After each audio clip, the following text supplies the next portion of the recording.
శుక్లాంబరధరం విష్ణుం శశివర్ణం చతుర్భుజం ప్రసన్నవదనం ధ్యాయేత్ సర్వవిఘ్నోపశాంతయేత్.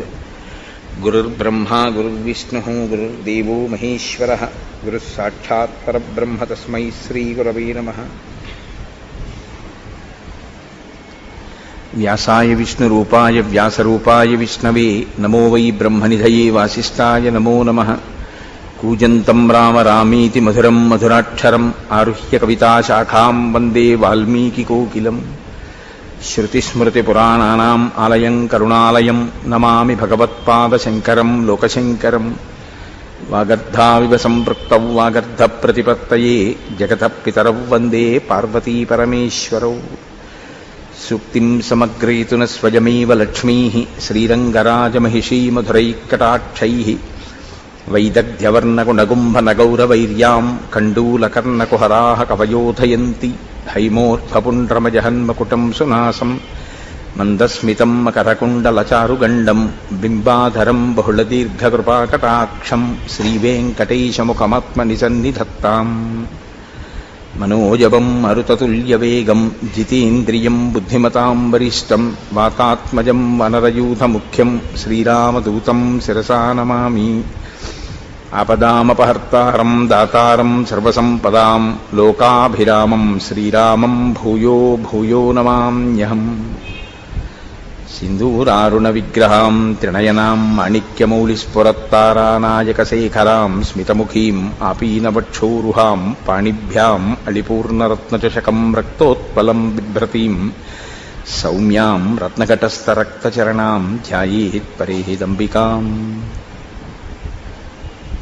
హరి ఓం. పరమేశ్వర స్వరూపమైన సభకి నమస్కారం.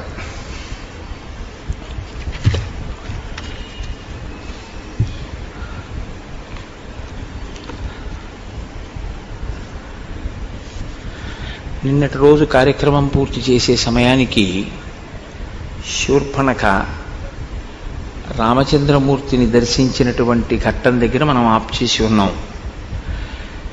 ప్రాతకాలంలో అంత హేమంత ఋతువులో కూడా వాతావరణం ప్రతికూలంగా ఉన్నప్పటికీ సాధారణంగా లోకమంతా కూడా ఆ సమయంలో విశ్రాంతి తీసుకుందాం, బయటికి వెళ్ళొద్దు, చలికి వణికిపోతున్నామనేటటువంటి సమయంలో కూడా ఏనుగులు జలచరములు కూడా నీటి యందు ప్రవేశించడానికి భయపడేటంతటి చల్లటి వాతావరణంలో కూడా ధార్మిక నిష్ఠ అంటే ధార్మిక నిష్ఠే.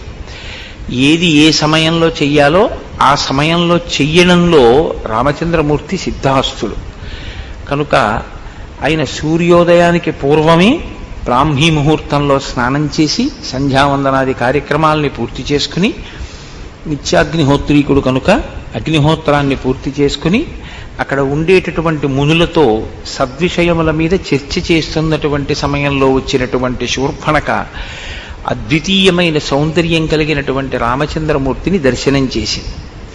లోకంలో రెండు రకాలైనటువంటి పోకడలు ఉంటాయి. ఒకటి, ఒక చోట సౌందర్యం ఉంటే, ఒక చోట అందం ఉంటే దాన్ని అభినందించగలగడం, ఆ అందంలో ఈశ్వరుని యొక్క విభూతిని చూడగలగడం ఒక లక్షణం. అది ఉత్తమ లక్షణం. మమ తేజోంశ సంభవం అంటాడు గీతాచార్యుడు. ఎక్కడైనా మీకు ఒక ఉత్కృష్టమైన విభూతి కనపడింది అంటే అది ఈశ్వర సంబంధమైనటువంటి విభూతి. దాన్ని చూసి హర్షించగలగడం సత్పురుషుని యొక్క లక్షణం. ఏదైనా తన కంటికి ఆకర్షణీయంగా కనపడితే అది తనది కావాలి, తాను పొందాలి అని కోరుకునేటటువంటి లక్షణం రాక్షస లక్షణం.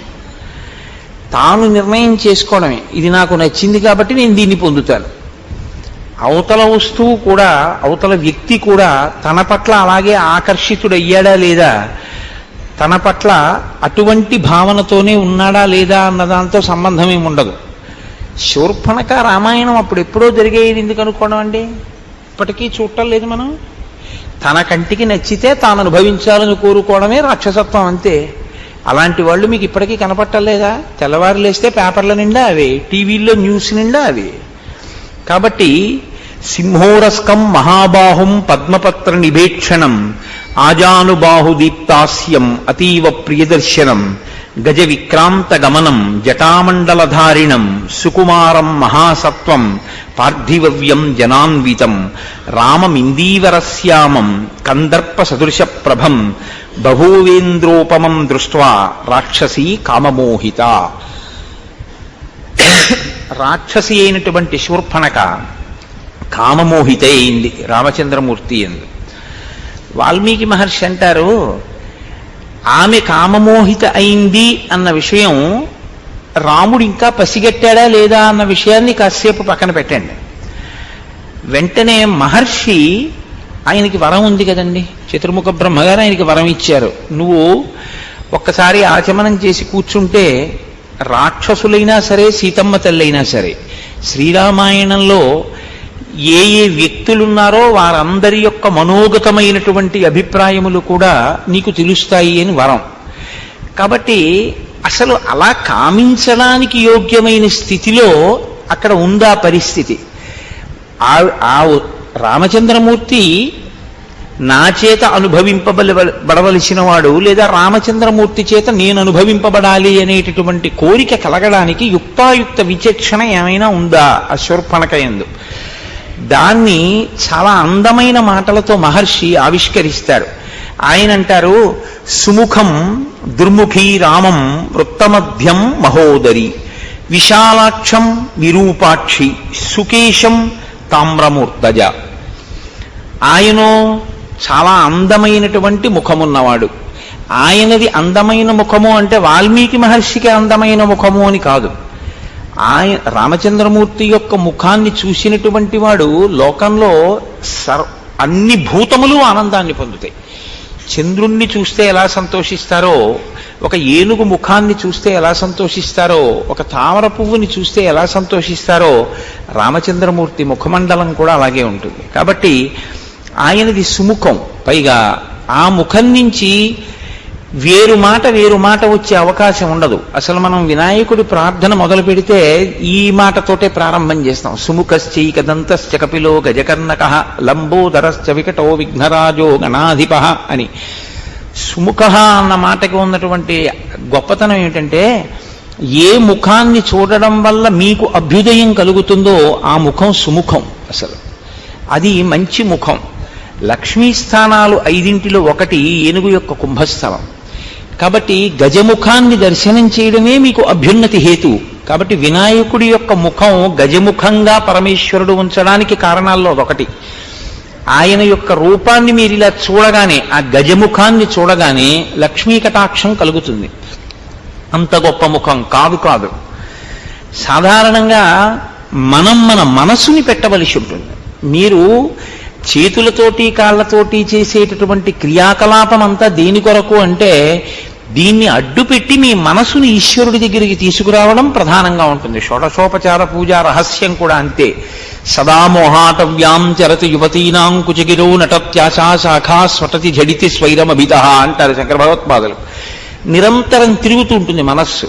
తిరిగే మనస్సుని ఉపచారములను మార్చి భగవంతుని యొక్క పాదార విందముల దగ్గరికి తీసుకురావడానికి ఉపకరణంగా మీరు ఈ ఉపచారములను వాడుకుంటారు. ప్రధాన ప్రయోజనం మనసుని తీసుకురావడమే. మనసుని తీసుకురాకుండా ఉపకరణాలని తీసుకొచ్చారనుకోండి, ఉపయోగం ఏమైనా ఉంటుందా అంటే దానికి ఉపయోగం ఉంటుంది అని శాస్త్రాలు నిర్ధారించలేదు. శంకరులే శివానందలహరి చేస్తూ గభీరే కాసారే విశతి విజనే ఘోర విపినే విశాలే శైలే చ భ్రమతి కుసుమార్థం జడమతి అన్నారు. ఎందుకురా అనవసరంగా పువ్వుల కోసం, పళ్ళ కోసం, ఆ పత్రి కోసం అన్ని చోట్ల తిరుగుతుంటావు? తిరిగి నువ్వేం సాధించావు? సమర్ప్యైచేత సరసిజముమానాదభవతే సుఖేనావస్థాతుం జనహ్యన జానాతి కిమహో.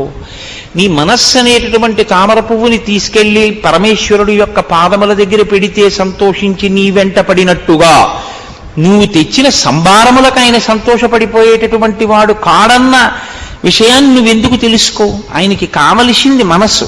నువ్వు మనసు పెట్టి పూజ చెయ్యగలిగితే ఉపచారములు అన్నీ ఉన్నాయా లేదా అన్నది కూడా ఈశ్వరుడు చూడడు. ఉపచారములు అన్నీ సమకూర్చుకోవాలనుకోవడం భక్తి. నేను అలాగని ఎందుకంటే అన్ని మానేసేయండి అని నేను చెప్తున్నానని మీరు అనుకోవద్దు. ఒక్కొక్కసారి ఉపచారమునందు లోపం వచ్చిందనుకోండి, అందుకే శాస్త్రంలో దాన్ని పూరణ చేసేస్తారు. ఒక అక్షత సమర్పిస్తే చాలు. నడుము విరగనటువంటి బియ్యం పసుపుతో కలిస్తే దాన్ని సమర్పిస్తే సింహాసనాన్ని మీరు సృష్టించవచ్చు. మీ మనస్సు ఉండాలి. అందుకే శంకరులు రత్నైకల్పిత మానసం హిమజలై స్నానంచ దివ్యాంబరం నానారత్న విభూషితం మృగమదా మోదాంకితం చందనం అంటూ మానస పూజలో ఇవన్నీ కూడా నేను నా మనసుతో సృష్టించాను అంటారు. ఆ మనస్సు అక్కడ పెట్టడం అన్నది మీకు ఆ మనసుతో దర్శనం చేయడం అనేటటువంటిది ఇంద్రియములలో ఉండే శక్తుల్ని మనసు తీసుకుని మనసు అంతర్ముఖమై పరమేశ్వరుణ్ణి అథాంగ పూజ యందు దర్శనం చేయడం నేర్చుకోవాలి. అందుకు పాదాల నుంచి తల వరకు పూజ చేయడం అనేటటువంటిది విగ్రహంలో కనపడుతుందని కాదు, ఇక్కడ కనపడాలి మీకు. కానీ వచ్చిన ఇబ్బందల్లా ఎక్కడొస్తుందంటే అదొక్కటే జరగదు, ఆ మనసే నిలబడదు, మిగిలినవన్నీ జరుగుతాయి. బిల్వాలు తీసుకొస్తాం, తులసి పత్రి తీసుకొస్తాం, అక్షతలు తీసుకొస్తాం, కొబ్బరికాయలు తీసుకొస్తాం, పువ్వులు తీసుకొస్తాం, అన్నీ తీసుకొస్తాం. ఉపచారమా? ఆ మంత్రానికి ఆ ఉపచారం అది యాంత్రికంగా జరిగిపోతూ ఉంటుంది. కానీ ఒక్కనాటికి మనసు మాత్రం అక్కడికి వెళ్ళి నిలబెట్టగలగడం అనేటటువంటిది కుదిరేటటువంటి విషయం అంత తేలికగా కాదు. అలా కానీ మయ్యేవ మన ఆదత్సా మయి బుద్ధిం నివేశయ అంటాడు గీతాచార్యుడు. నా యందు నీ మనసు పెట్టు అంటాడు. అలాగే పెట్టేశానండి అంటే అయిపోయింది, అంతే, జన్మ సార్థకం అయిపోయింది. అంత తేలికేమిటి? నా యందు మనసు పెట్టు అంటే అంత తేలిగ్గా పట్టుకెళ్ళి ఈశ్వరుడి దగ్గర మనస్సు పెట్టేస్తే ఇంకేమండి, మనందరం కృతార్థులం అయిపోయి ఉండేవాళ్ళం. అది చేత కాకే కదా ఈ అల్లరంతా వచ్చింది. ఆ మనస్సుని పెట్టడం అనేటటువంటిది చాలా చాలా కష్టం. భగవాన్ రమణులు కూడా దీని గురించి ప్రస్తావన చేస్తూ ఒకచో అంటారు, నేను 1,00,000 బిల్వార్చన చేద్దాం అనుకుంటున్నాను, కొన్ని బిల్వాలు తక్కువయ్యాయి, ఏం చేయమంటారని అడిగారు ఒక ఆవిడ వెళ్ళి భగవాన్ రమణుల్ని. ఆయన అన్నారు, ఎన్ని బిల్వాలు తక్కువయ్యాయి అన్నారు. ఓ 2-3 వేల బిల్వాలు తక్కువై ఉంటాయండి అన్నారు. ఓ 2-3 వేల పర్యాయాలు నీ ఒళ్ళు గిల్లుకో అన్నారు ఆయన. అంటే ఆవిడ అదే నా ఒళ్ళు గిల్లుకోవడం ఏమిటి అని అడిగింది ఆవిడ. అడిగితే ఆయన అన్నారు, ఏముంది నీకు 1,00,000 బిల్వార్చన అంటే, చెట్టు దగ్గర గిల్లుతావు బిల్వాలంతే, అవి తీసుకొచ్చి కనీసం ఒక చాప వేసో ఒక వస్త్రం వేసో దాని మీద బిల్వాలు పెడదామని కూడా ఉండదు. శివాలయంలోకి తీసుకొచ్చి నేల మీద పారేయడమే, అయిపోయింది పూజ. నువ్వు చేసేది పునఃపూజ. ఆయనే పృథివీ స్వరూపంతో ఉన్నాడు శర్వుడై. నేల మీద బారేసిన తర్వాత ఇంకా మళ్ళీ బిల్వం తీసుకెళ్లి శివలింగం మీద వేయడం ఏమిటంటే మంత్రంతో పునఃపూజ చేస్తున్నావు, కానీ నువ్వు పూజ చేయట్లేదు. నీ మనసు అక్కడ పెట్టాలా ఏమన్నానా? 3 దళాలు 3 ఆకులతో ఉందో లేదో నువ్వు చూడాలా ఏమన్నానా? రొట్ట తీయ శివలింగం మీద బారయ్యా. ఆ పాటి దానికి చెట్టుని గిల్లితే ఏమిటి, నిన్ను గిల్లుకుంటే ఏమిటి? తక్కువైన బిల్వాలకి నిన్ను గిల్లేసుకో 2-3 వేల పర్యాయాలు. కానీ ఆవిడ సహోదయురాలు అర్థం చేసుకుంది. ఓ, నన్ను మనసు పెట్టమంటున్నారు మహర్షి, మనసు లేని పూజ ఇన్ని బిల్వాలతో చేస్తే మాత్రం ఏమి సుఖము అంటున్నారు అని ఆవిడ గ్రహించగలిగింది. కాబట్టి చూశారు, మనసుని పెట్టడం చాలా కష్టం. కానీ శాస్త్రంలో ఏమంటారంటే, 3 యందు మీ ప్రమేయం లేకుండా మీ మనసు తొందరగా నిలబడి ఆహ్లాదమును పొందుతారు. ఇంకా ఇంకా చూడాలని ఇంద్రియములకు నాయకత్వం వహించేటటువంటి కన్ను చెదరకుండా అక్కడే నిలబడి మనసుని రంజిల్లేటట్టు చెయ్యగలిగినటువంటి వస్తువులు లోకంలో 3 ఉన్నాయంటారు. ఒకటి సముద్రం. సముద్రం వంక మీరు ఎంతసేపు చూస్తూ కూర్చోండి, మీకు సంతోషంగా ఉంటుంది. అలా సముద్రాన్ని అసుర సంధ్య వేళలో చూడడం మొదలు పెడితే చీకటి పడిపోయిన తర్వాత మీకు ఇంకా సముద్రం ఏం కనపడదు. దూరంగా సముద్రంలో ఓడలు వెళ్ళిపోతూ దీపాలు కనపడుతూ సముద్రపు ఘోష వినపడుతూ ఉంటుంది. కొద్దిగా కెరటాలు లేచి పడుతూ కనపడుతూ ఉంటాయి. ఆ పెద్ద ఆకాశం, దాని కింద సముద్రం, అదో అందంగా ఉంటుంది. సముద్రం ఎంత అందంగా మీ మనసుని చూరగొంటుందో అంటే మీ ప్రయత్నం లేకుండా మీ మనసు సముద్రం మీదకి వెళ్ళి నిలబడుతుంది. చంద్రుణ్ణి ఎంతసేపు చూడండి, మనసు తొందరగా వెళ్ళి చంద్రుడి మీద నిలబడుతుంది. మహర్షి సుందరకాండలో వర్ణిస్తారు, హంసో యథా రజత పంజరస్థ సింహో యథా మందర కందరస్థ అంటూ చంద్రబింబాన్ని వర్ణిస్తారు. చంద్రబింబం మీద పసిపిల్లల దగ్గర నుంచి వృద్ధుల వరకు అందరి మనస్సు నిలబడుతుంది. పైగా నిలబడి రంజిల్లుతుంది, చాలా సంతోషిస్తారు, ప్రసన్నులవుతారు, ఆనందాన్ని పొందుతారు. అలాగే 3వది ఏనుగు ముఖం. ఏనుగు ముఖాన్ని పసిపిల్లల దగ్గర నుంచి పెద్దవాళ్ల వరకు ఆనందిస్తారు. ఏనుగుని ఇలా చూసి అలా వెళ్ళిపోరు, అందరూ అలా చూస్తారు. దేనిని చూసినప్పుడు మీరు ప్రయత్నపూర్వకంగా మీ మనసుని మీరు పెట్టవలసిన అవసరం లేకుండా మీ మనసుని తానే లాక్కుని మీ మనసు అక్కడ మీ చేత పెట్టించి మీరు పెట్టడం వల్ల మీకు కొంత పుణ్యాన్ని ఇచ్చి మీకు ఆ పుణ్యము వల్ల అభ్యున్నతిని ఇవ్వగలదు. అటువంటి ముఖానికి సుముఖం అని పేరు. కాబట్టి సుముఖశ్చైకదంతశ్చ కపిలో గజకర్ణక లంబోదరశ్చ వికటో విఘ్నరాజో గణాధిప అంటూ కొన్ని నామాల్ని ఏరి కూర్చి ఎవరెవరైతే ఈ నామములను చేస్తున్నారో వారికి ప్రవేశే నిర్గమే తదా సంగ్రామే సర్వకార్యేషు విఘ్నస్తస్య నజాయితే అని విఘ్నములు రావు అంటూ విఘ్నేశ్వరుడి మీద ఒక ప్రార్థన చేసి ప్రారంభం చేస్తుంటారు. రామచంద్రమూర్తి యొక్క ముఖము కూడా సుముఖమే. ఎందుకో తెలుసా అండి, ఆయన యందు ఘోర అఘోర రూపములు రెండు ఉంటాయి. మహర్షి ఈ విషయాన్నే శ్రీరామాయణంలో శివకేశవ అభేదమైనటువంటి తత్వం అడుగడుగునా మీకు కనపడుతుంది. నిన్ననే మీకు ఒక శ్లోకాన్ని ఉదాహరించి ఉన్నాను. గోదావరి నదిలో స్నానం చేసి వస్తున్నటువంటి సీతారామ లక్ష్మణుల యందు వాల్మీకి మహర్షికి పార్వతీ పరమేశ్వర నందీశ్వర స్వరూపములు దర్శనమయ్యాయి. ఆయన ప్రతి చోట శివుడికి రాముడికి ఉన్న అభేదాన్ని ఆవిష్కరిస్తుంటారు. మనం ఏ దృష్టికోణాన్ని అలవాటు చేసుకోవాలో చూపిస్తుంటారు. అంత గొప్ప ముఖం రామచంద్రమూర్తి యొక్క ముఖం. అదే రామచంద్రమూర్తి యొక్క ముఖం రాక్షసుల పాలిట ఘోర రూపం. వాళ్ళు అది రుద్రస్వరూపం. దాన్ని చూస్తేనే హడిలిపోతారు. అలా ఉంటాడు ఆయన. భక్తులైన వారికి ఆయన ప్రసన్నమూర్తి. ఆయన ఎప్పుడు మీరు చూడండి, రాముడు అసలు కోదండం పట్టుకోకుండా నిలబడినటువంటి మూర్తి మీరు ఎక్కడైనా చూసారా? చాలా ఎక్కడో అరుదుగా ఉంటుందేమో. రాముడు అంటే ధనస్సు పట్టుకునే ఉంటాడు. అసలు మనం రుద్రం మొదలు పెడితే అలా ధనస్సు పట్టుకుంటే రుద్రమన్యోతోత ఇషవే నమః నమస్తే అస్తు ధన్వనే బాహుభ్యాముతే నమః అని మొదలెడతాం. ఆ ధనస్సు ఏమిటయా స్వామి చేతిలో? మాకు భయం వేస్తోంది పిల్లలం. ఎందుకు ధనస్సు పట్టుకున్నావు? మేమైనా కోపం వచ్చిందా? ఏమైనా తప్పుంటే క్షమించని ఉభయతర నమస్కారములు చేస్తూ ఆ చేతిలో ఉన్న ధనస్సుకి నమస్కారం చేస్తాం. అదే రామచంద్రమూర్తి అయితే చేతిలో ధనస్సు పట్టుకుని నిలబడినా సరే ఎవరికి ఏం భయం ఉండదు. ఆయన ధనస్సు పట్టుకున్నాడు కాబట్టి మేము సంతోషంగా ఉండగలుగుతున్నాం. మహానుభావుడు తక్కువేమి మనకు రాముండొక్కడుండు వరకు పక్కతోడుగా భగవంతుడు మన చక్రధారి అయి చెంతనే ఉండగా తక్కువేమి మనకు అంటాడు మహానుభావుడు రామదాసు గారు. ఆ రామచంద్రమూర్తి కోదండం పట్టుకుని నా పక్కన ఉండగా మనకి భయం ఏమిటి?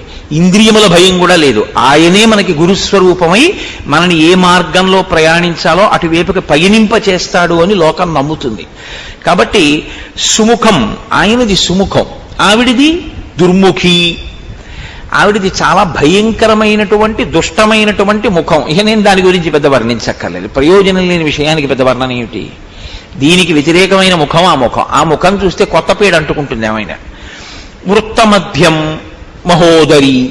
ఆయన సన్నటి నడుమున్నవాడు, ఆవిడో మహోదరి చాలా పెద్ద కడుపున్నది. విశాలాక్షం. ఆయన విశాలమైనటువంటి కన్నులున్నవాడు. విరూపాక్షి. ఆవిడో వికృతమైన కన్నులున్నది. సుకేశం. ఆయన అందమైనటువంటి కేశపాశమున్నవాడు, జుత్తున్నవాడు. ఆవిడో తామ్రమూర్ధజ.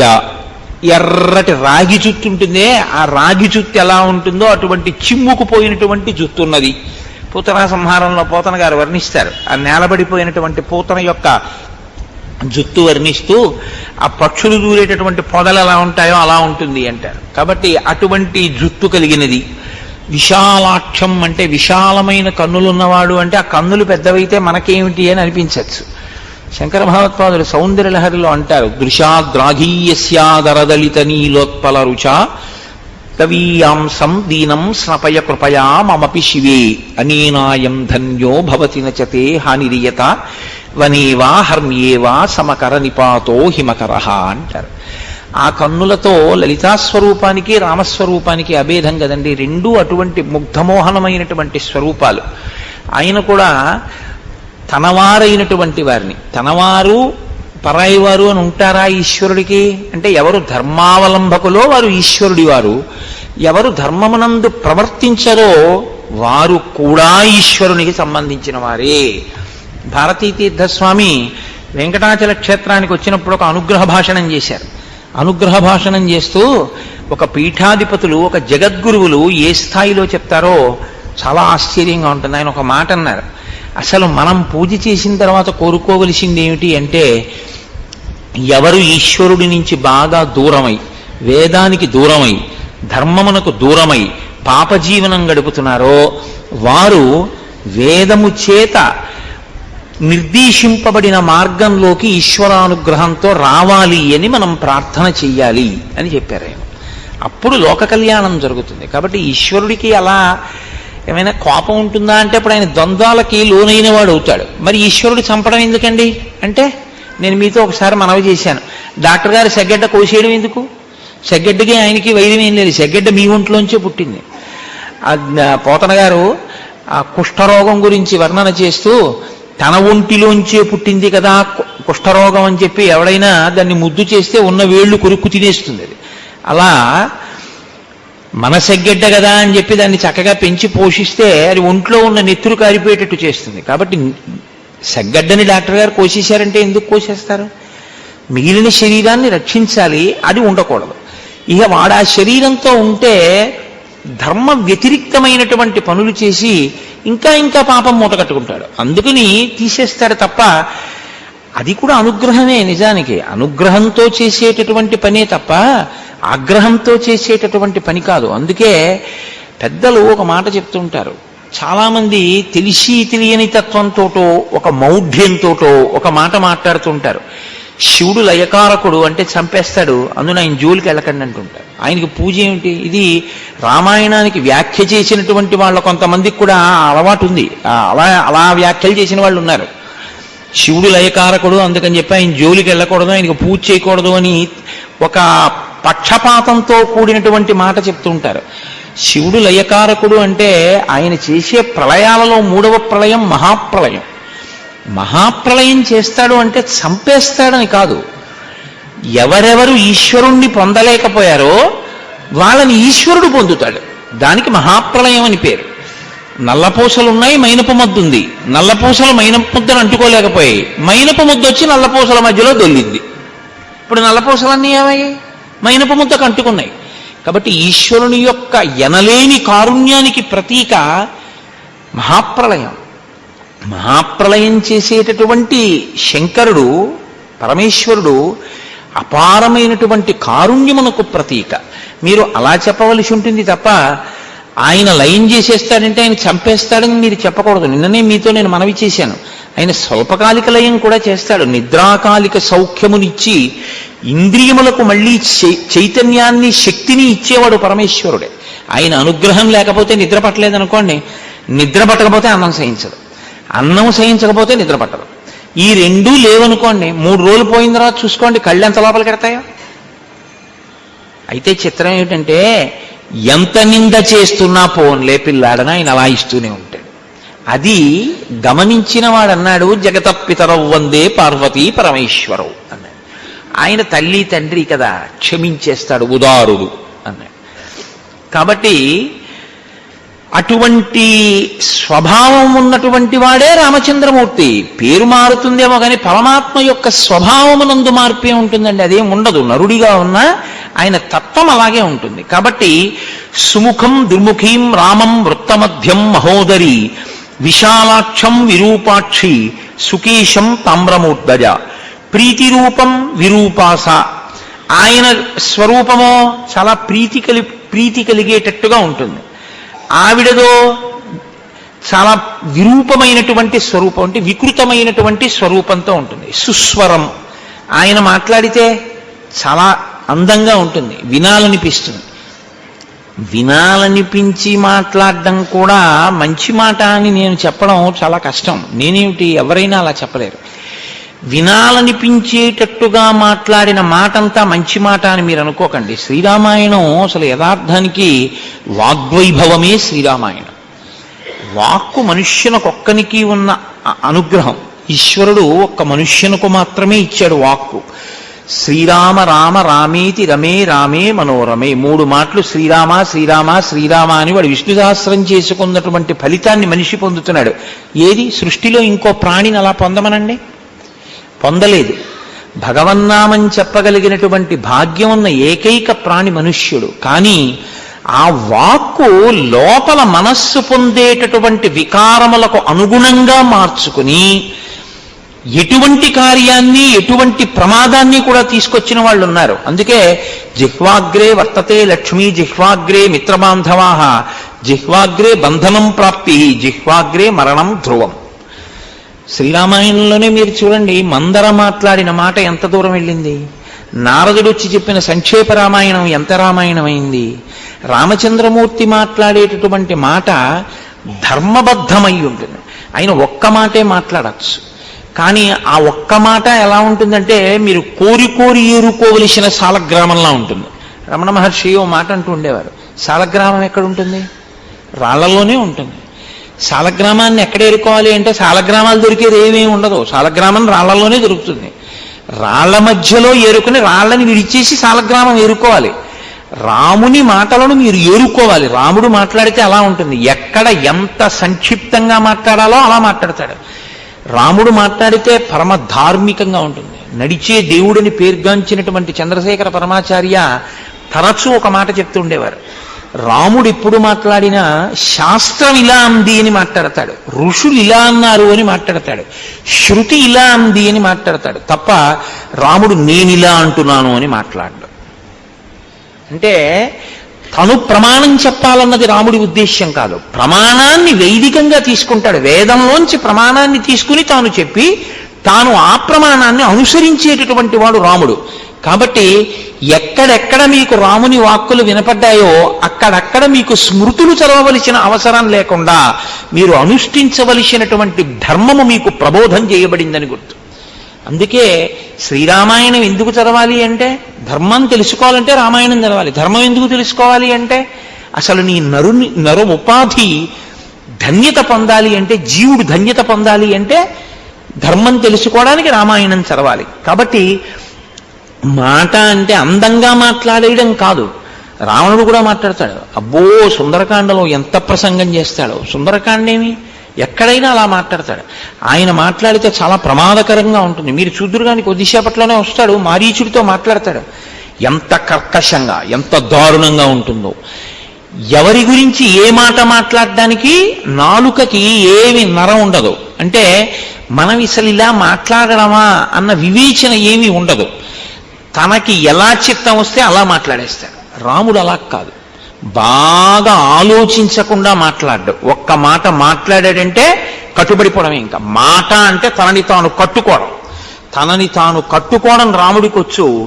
ఎన్ని రకాలుగానైనా దాన్ని అవసరానికి వాడుకోవడం రావణుడికి వచ్చు.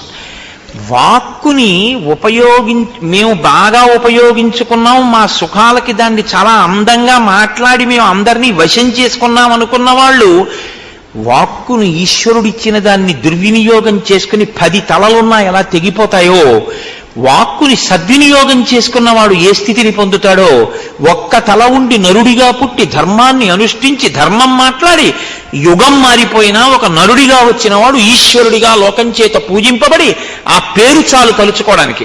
శ్రీరామ అన్న నామం కోసం వెంపర్లాడిపోతున్నాయి లోకాలు. అదే రావణాసురుడైతే 10 తలకాయలుండి ఎన్ని మాటలు మాట్లాడినా అమ్మ బాబోయ్ ఆయన మాటే అని జనం హడిలిపోయేటట్టుగా మాట్లాడాడు. మాట మాట్లాడడం గొప్ప కాదు, ఆ మాట ఎంత గొప్పదై ఉంటుంది అన్నది చాలా విశేషం. కాబట్టి మీరు ఇక్కడ చాలా బాగా రాముడు మాట్లాడతాడు అన్నదానికి ప్రసంగాలు బాగా చేస్తాడు అని మీరు ఆలోచన చేయకూడదు. ఎందుకంటే రఘువంశం రచన చేస్తూ కాళిదాసు గారు ఒక మాట అంటారు, త్యాగాయ సంహృతార్థానాం సత్యాయ మితభాషిణాం అంటారు రఘు గురించి. రఘుమహారాజు గారు తక్కువ మాట్లాడతారు. ఎందుకు తక్కువ మాట్లాడడం? ఆయనకేం మాట్లాడడం చేతగా కాదు, అనవసరంగా మాట్లాడేస్తే గబుక్కుని ఎక్కడైనా ఒక అసత్యం వచ్చేస్తుందేమో. అంటే తను నిలబెట్టుకోలేని మాట ఏదైనా నోటి వెంట వచ్చేస్తుందేమో, అప్పుడు నిలబెట్టుకోలేకపోతే అసత్యం అవుతుందేమో. కాబట్టి అన్ని మాట వద్దు, ఆలోచించి మాట్లాడదామని ఆయన మాట్లాడితే సత్యాయ మితభాషిణాం, చాలా తక్కువగా మాట్లాడేవాడు. అందుకే రఘు అంత గొప్పవాడయ్యాడు అని కాళిదాసు గారు అంటారు. రామచంద్రమూర్తి కూడా మాట్లాడితే అంత అందమైనటువంటి మాట మాట్లాడేవారు. మాట అలా ఉంటుంది, ఆయన కంఠము అలాగే ఉంటుంది. ఆ కంఠము కూడా అంత అందంగా, బా ఎంత చక్కగా ఉంది ఆ కంఠం అనేటట్టుగా ఉంటుంది. అటువంటి కంఠం కూడా ఈశ్వర దత్తం. కంఠం బాగుంటే రంజకత్వంతో మాట్లాడడం తేలిక, కంఠం బాగుండకపోతే తనకి 10 విషయాలు తెలుసున్నా 10 మందికి చెప్పడంలో కొంత వైక్లభ్యం వస్తుంది. నాకు ఒక మహాపురుషుడు తెలుసు, అటువంటి వారిని ఎంత మాత్రం తక్కువ చేయడం నా లక్ష్యం కాదు. నాకు ఆయన పేరు చెప్పడం కూడా ఈ పరిస్థితిలో ఇష్టం లేదు. చాలా గొప్ప సంస్కృతాంధ్రముల యందు మహాపండితుడు, మహానుభావుడు. కానీ వారికి విపరీతమైన నత్తి ఉండేది. అస్సలు ఒక వాక్యాన్ని నిర్మించి పలకడం చాలా కష్టం. దగ్గరగా 80 సంవత్సరాల పైచిలకు జీవించి వారు రాజమండ్రిలో శరీరాన్ని విడిచిపెట్టారు. మహాపండితుడు, అందులో ఇంకా నిస్సందేహం, అంతటి పరమభక్తుడు. ఈ ప్రాంతం విజయవాడలోనూ అక్కడ చాలా కాలం ఉండి తన కవితా సుగంధము చేత, తన భక్తి చేత శ్రీరామాయణ కల్పవృక్షమే ఇచ్చినటువంటి విశ్వనాథ సత్యనారాయణ గారికి గొప్ప అంతేవాసిగా ఉండేవారు వారు. అటువంటి వ్యక్తి బాగా నత్తి ఉండడం వల్ల అస్సలు పాపం మాట్లాడలేకపోయేవారు. కానీ ఆయన దగ్గర మీరు కూర్చుంటే అసలు ఆయన మాట్లాడేటటువంటి మాటలు అవి మాటలు కావు. ఏదో వివిక్త శృతి సాగర అన్నట్టు ఆ శృతి అనబడేటటువంటి సముద్రంలోంచి వజ్రాలు పైకి తీసి మీ చేతిలో పెడితే ఎలా ఉంటుందో ఆయన మాటలు అలా ఉండేవి. అంత గొప్ప దార్శనికుడు. కానీ స్వరమునకు, స్వరం అంటే ఆ కంఠస్వరము అని మీరు అనుకోకపోతే నత్తి మాటకు ప్రతిబంధకంగా వచ్చింది. కాబట్టి ఆ స్వరం అన్నది కూడా చాలా అవసరం. సుస్వరం, రాముడికి అటువంటి ఇబ్బందులు ఉన్నవాడు కాడు, చాలా చక్కని కంఠస్వరం ఉన్నవాడు ఆయన. ఆ స్వరం అలా తెలుసున్నవాడు వేదమంత్రాన్ని కూడా బాగా చెప్పగలడు, దేవతల యొక్క అనుగ్రహాన్ని బాగా పొందగలడు. ఎందుకంటే వేదము స్వరప్రధానమైనటువంటిది. ఉదాత్త అనుదాత్త ఆ స్వరితము అనబడేటటువంటి ఆ స్థాయి భేదాన్ని వేదమంత్రంలో ఎవరు సుస్వరంతో పాటిస్తారో వాళ్ళకి దేవతలు కూడా వశులవుతారు అని చెప్తున్నారు. లేకపోతే వేదమంత్రాన్ని ఏదో రేడియోలో సంగీతం నేర్చుకున్నట్టును పుస్తకం కొనుక్కుని వేదం నేర్చుకోవడానికి ఏమి ఉండదు, గురుముఖంగా నేర్చుకోవలసి ఉంటుంది వేదాన్ని. కాబట్టి ఆమెయో భైరవస్వర, గాడి ధరిస్తే ఎలా ఉంటుందో అటువంటి స్వరం ఉన్నది ఆవిడే. ఆవిడ అంటే నా ఉద్దేశంలో శూర్పణఖ. తరుణం దారుణ వృద్ధ, ఆయనో యవ్వనంలో ఉన్నవాడు రామచంద్రమూర్తి, ఆవిడో పరమ వృద్ధురాలు. దక్షిణం, ఆయనో చాలా నేర్పరి అయినటువంటి వాడు, ఆవిడో వామభాషిణి, నోటికి ఏదొస్తే అది మాట్లాడేస్తూ ఉంటుంది. ఆ మాటలకి ఒక రుజుత్వం ఏం ఉండదు, వక్రమైనటువంటి మాటలు. తన కార్యం నెరవేర్చుకోవడానికి, తాను ఇష్టపడింది సమకూర్చుకోవడానికి ఆవిడ ఎలాగైనా మాట్లాడుతుంది. అటువంటిది న్యాయవృత్తం, ఈయనది ఎప్పుడూ న్యాయమైనటువంటి మార్గం, ధార్మికమైన మార్గం. ఆవిడదో సుదుర్వృత్త, ఆవిడది దుర్వృత్తం. అంటే ఆవిడ యొక్క నడవడికి ప్రమాణం ఏమి ఉండదు, నేను దీన్ని బట్టి ప్రవర్తించాలి అని ఆవిడేమనుకోదు. ఆవిడ మనసులో పుట్టిన కోరికని బట్టి ఆవిడ ప్రవర్తిస్తుంది. ఒక గారె తినేద్దామనుకున్న కుక్క అది నైవేద్యం పెడతారని చూడకుండా కూడా కలియబడి ఎలా ఎత్తుకుపోతుందో ఆవిడ మాట కూడా అంతే. ఎప్పటికీ ఎక్కడ తన మనసులో కోరిక తీరాలనుకుంటుందో అక్కడ అలా మాట్లాడగలదు, అలా ప్రవర్తించగలదు.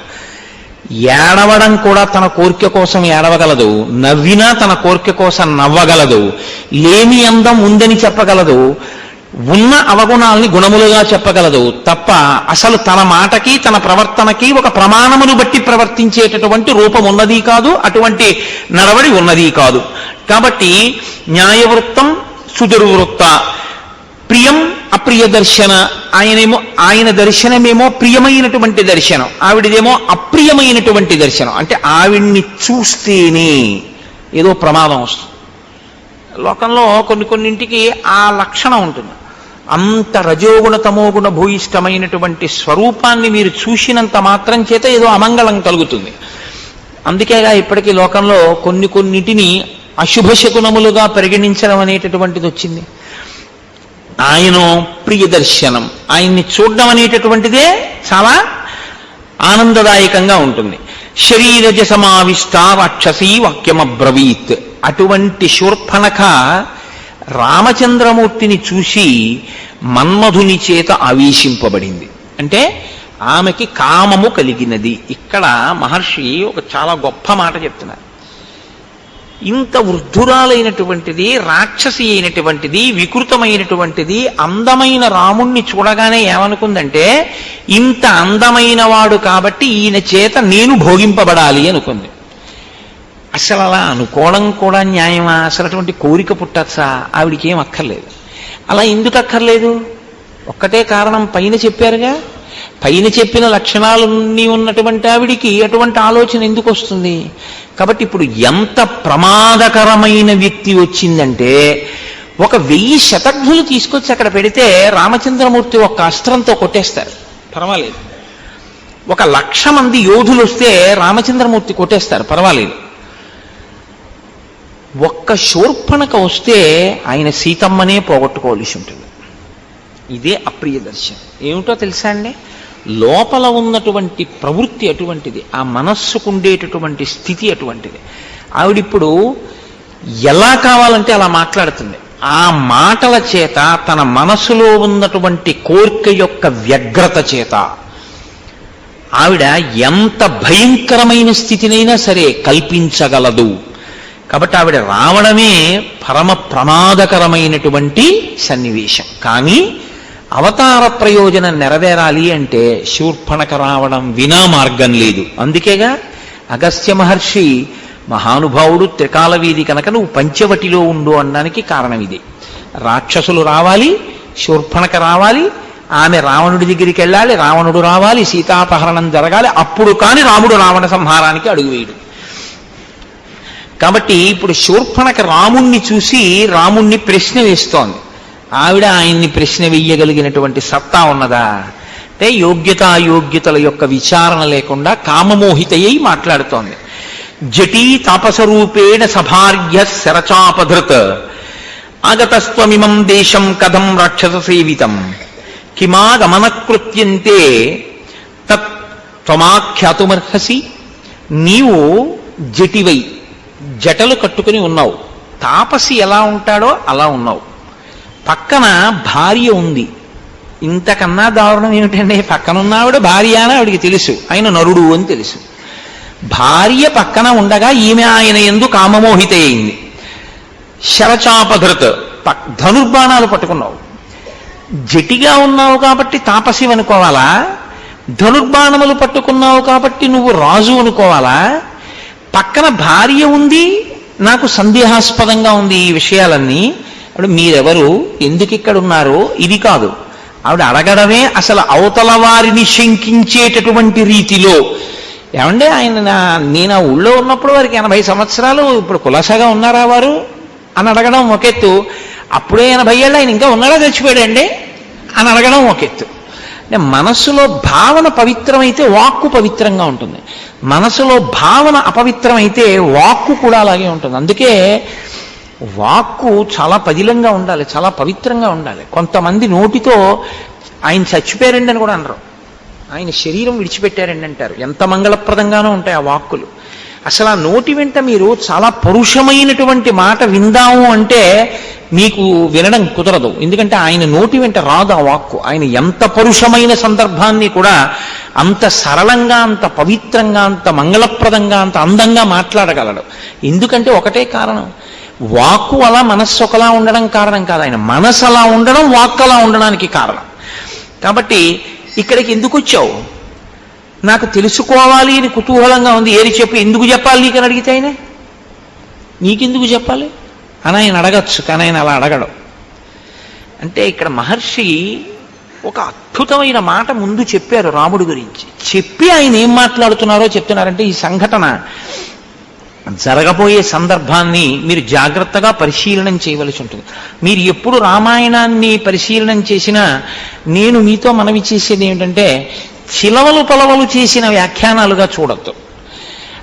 దాంట్లోంచి ఇంకా విపరీతమైనటువంటి అర్థాలన్నింటినీ తీసుకొచ్చేసే ప్రయత్నం చెయ్యద్దు. అందుకోసం రామాయణం వచ్చిందని నేను నమ్మను. రామాయణం మిమ్మల్ని మీరు ఒక ఉత్తమమైనటువంటి మనుష్యుడిగా చక్కదిద్దుకోవడానికి వీలైన రీతిలో రామాయణంలో ఉండేటటువంటి వ్యక్తులను, వ్యక్తిత్వములను మీరు పరిశీలనం చేసే ప్రయత్నం చేయండి. రామావతార ప్రయోజనం కూడా అంతే. అందుకే దశవర్ష సహస్రాణి దశవర్ష శతానిచ, 11,000 ఏళ్ళు నేను ఉంటాను అనడానికి కారణం ఒక మనిషి ఎలా బ్రతకాలో నేర్పడం కోసం. మీరు రామాయణాన్ని అలాగే చూడవలసి ఉంటుందంటే. కాబట్టి అనృతం నహి రామస్య కదాచిదపి సమ్మతం విశేషేణాశ్రమస్తస్య సమీపే స్త్రీజనస్య చ. ఎంత చమత్కారమో చూడండి ఆ శ్లోకం. అనృతం నహి రామస్య కదాచిదపి సమ్మతం. రాముడు ఎన్నడూ అనృతము అంటే అసత్యమును మాట్లాడడానికి ఇష్టపడేటటువంటి వాడు కాడు. ఆయన ఎప్పుడు అసత్యం మాట్లాడరు. ఆయన సత్యమే మాట్లాడతారు. సత్యమే మాట్లాడాలి అంటే మీరు చారిత్రమునకు ప్రాధాన్యం ఇచ్చిన వారై ఉండాలి. మీ గురించి మీరు చెప్పుకోవడానికి మీరు భయపడని రీతిలో ఉంటే మీరు అసత్యం చెప్పవలసిన అవసరం ముందు రాదు. 1. 2, మీరు పశ్చాత్తాపానికి లోనయ్యి ఉంటే అసలు మీ గురించి పూర్వం ఏదైనా చెడు ఉంటే చెప్పుకోవడానికి మీరు భయపడరు. 2. ఈ 2 లేవనుకోండి, ఇంకా మీలో ఏదో రావలసిన మార్పు ఉంది అని గుర్తు. మీరు అలా ఆలోచించండి ఒకసారి. నేను గతంలో చెడ్డవాడినండి అంటే చెడ్డవాడిని అంటే ఓ ఉదాహరణకి చెప్తున్నాను. ఏదో నేను 10 సంవత్సరాల క్రితం ఏవో తప్పులు చేసి ఉన్నవాడిని అనుకోండి. 11వ సంవత్సరంలో నాకు ఎవరో ఒక పెద్ద ఆయన కనపడ్డాడు అనుకోండి. ఆయనతో మాట్లాడేటప్పుడు ఏం చేస్తుండేవారు మీరు అని ఏమైనా అడిగారు అనుకోండి.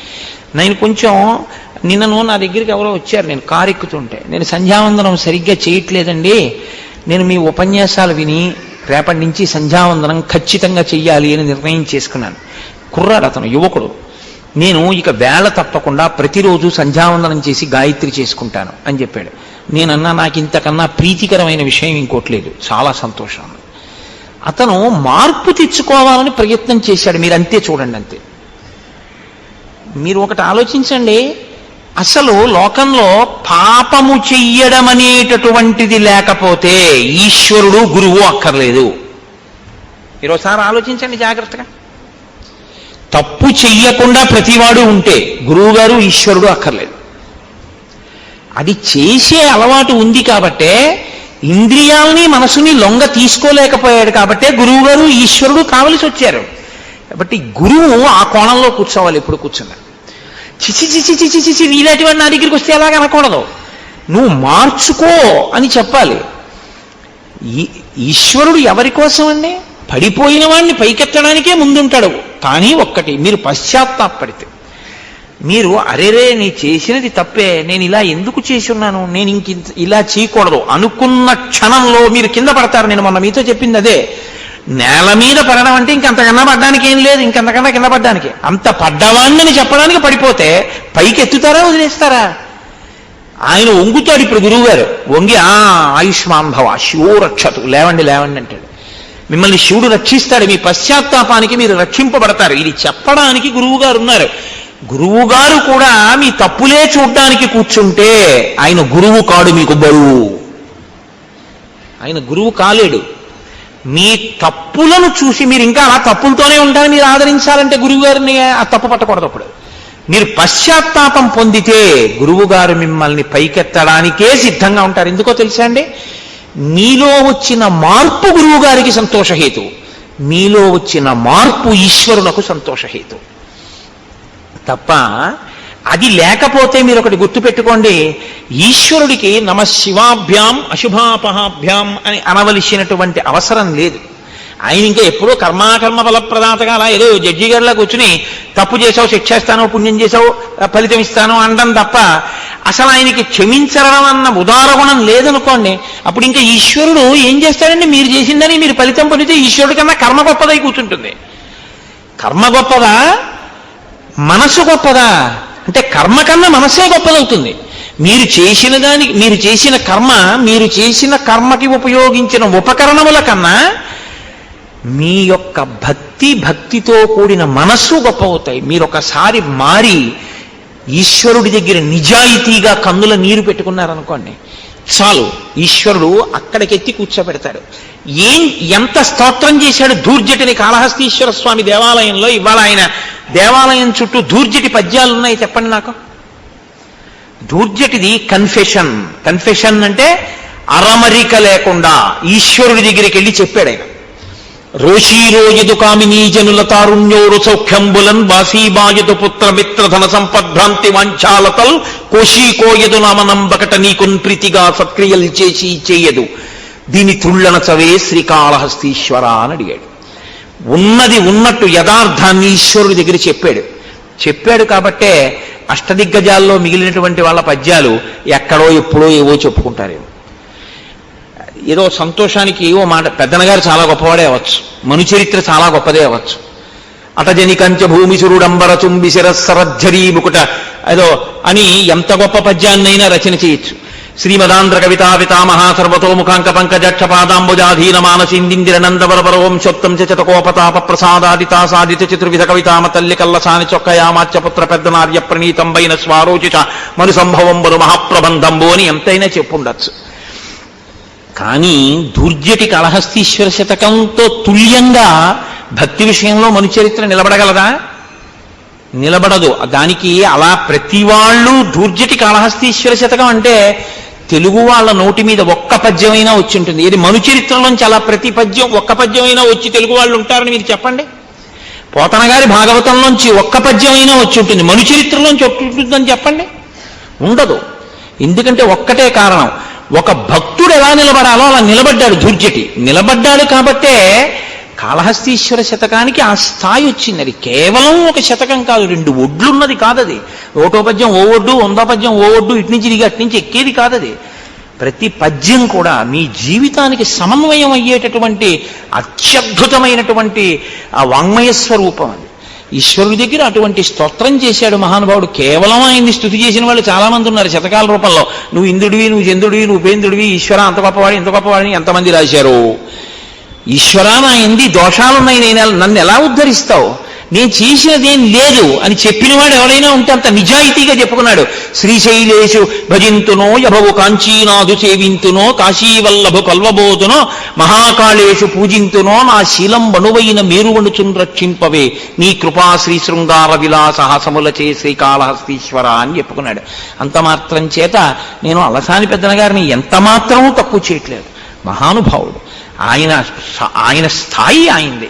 ఎదురైన చో కవి గండపిండేరమునకి తగునని తానే పాదమున తొడగి ఎదురైన చో తన మదకరీంద్రము డిగ్గి కేలూతనొసగి ఎక్కించుకొని బిరుదైన కవి గండ పెండేరమునకి తగునని తానే పాదమున తొలగే గోకట గ్రామాజ్యనేకాగ్రహారంబులడిగిన సీమలు అందునిచ్చే ఆంధ్ర కవితా పితామహ అల్లసాని పెద్ద నామాచ్య అని నన్ను పిలుచునట్టి కృష్ణరాయలతోడ దివికేగలేక బ్రతికియున్నాడ జీవచ్ఛమంబునగుచు అని అత్యంత కృతజ్ఞతతో మహానుభావుడు చెప్పుకున్నాడు. నేను ఆ కోణంలో ఆయన్ని విమర్శ చేయట్లేదు. అటువంటి మహానుభావుని విమర్శ చేయడానికి నేను ఎంతటి వాడిని. నేను అన్నది ఈశ్వరుడి ముందు నిలబడి మీరు ఒక భక్తుడిగా నిలబడ్డం అంటే కన్ఫెషన్.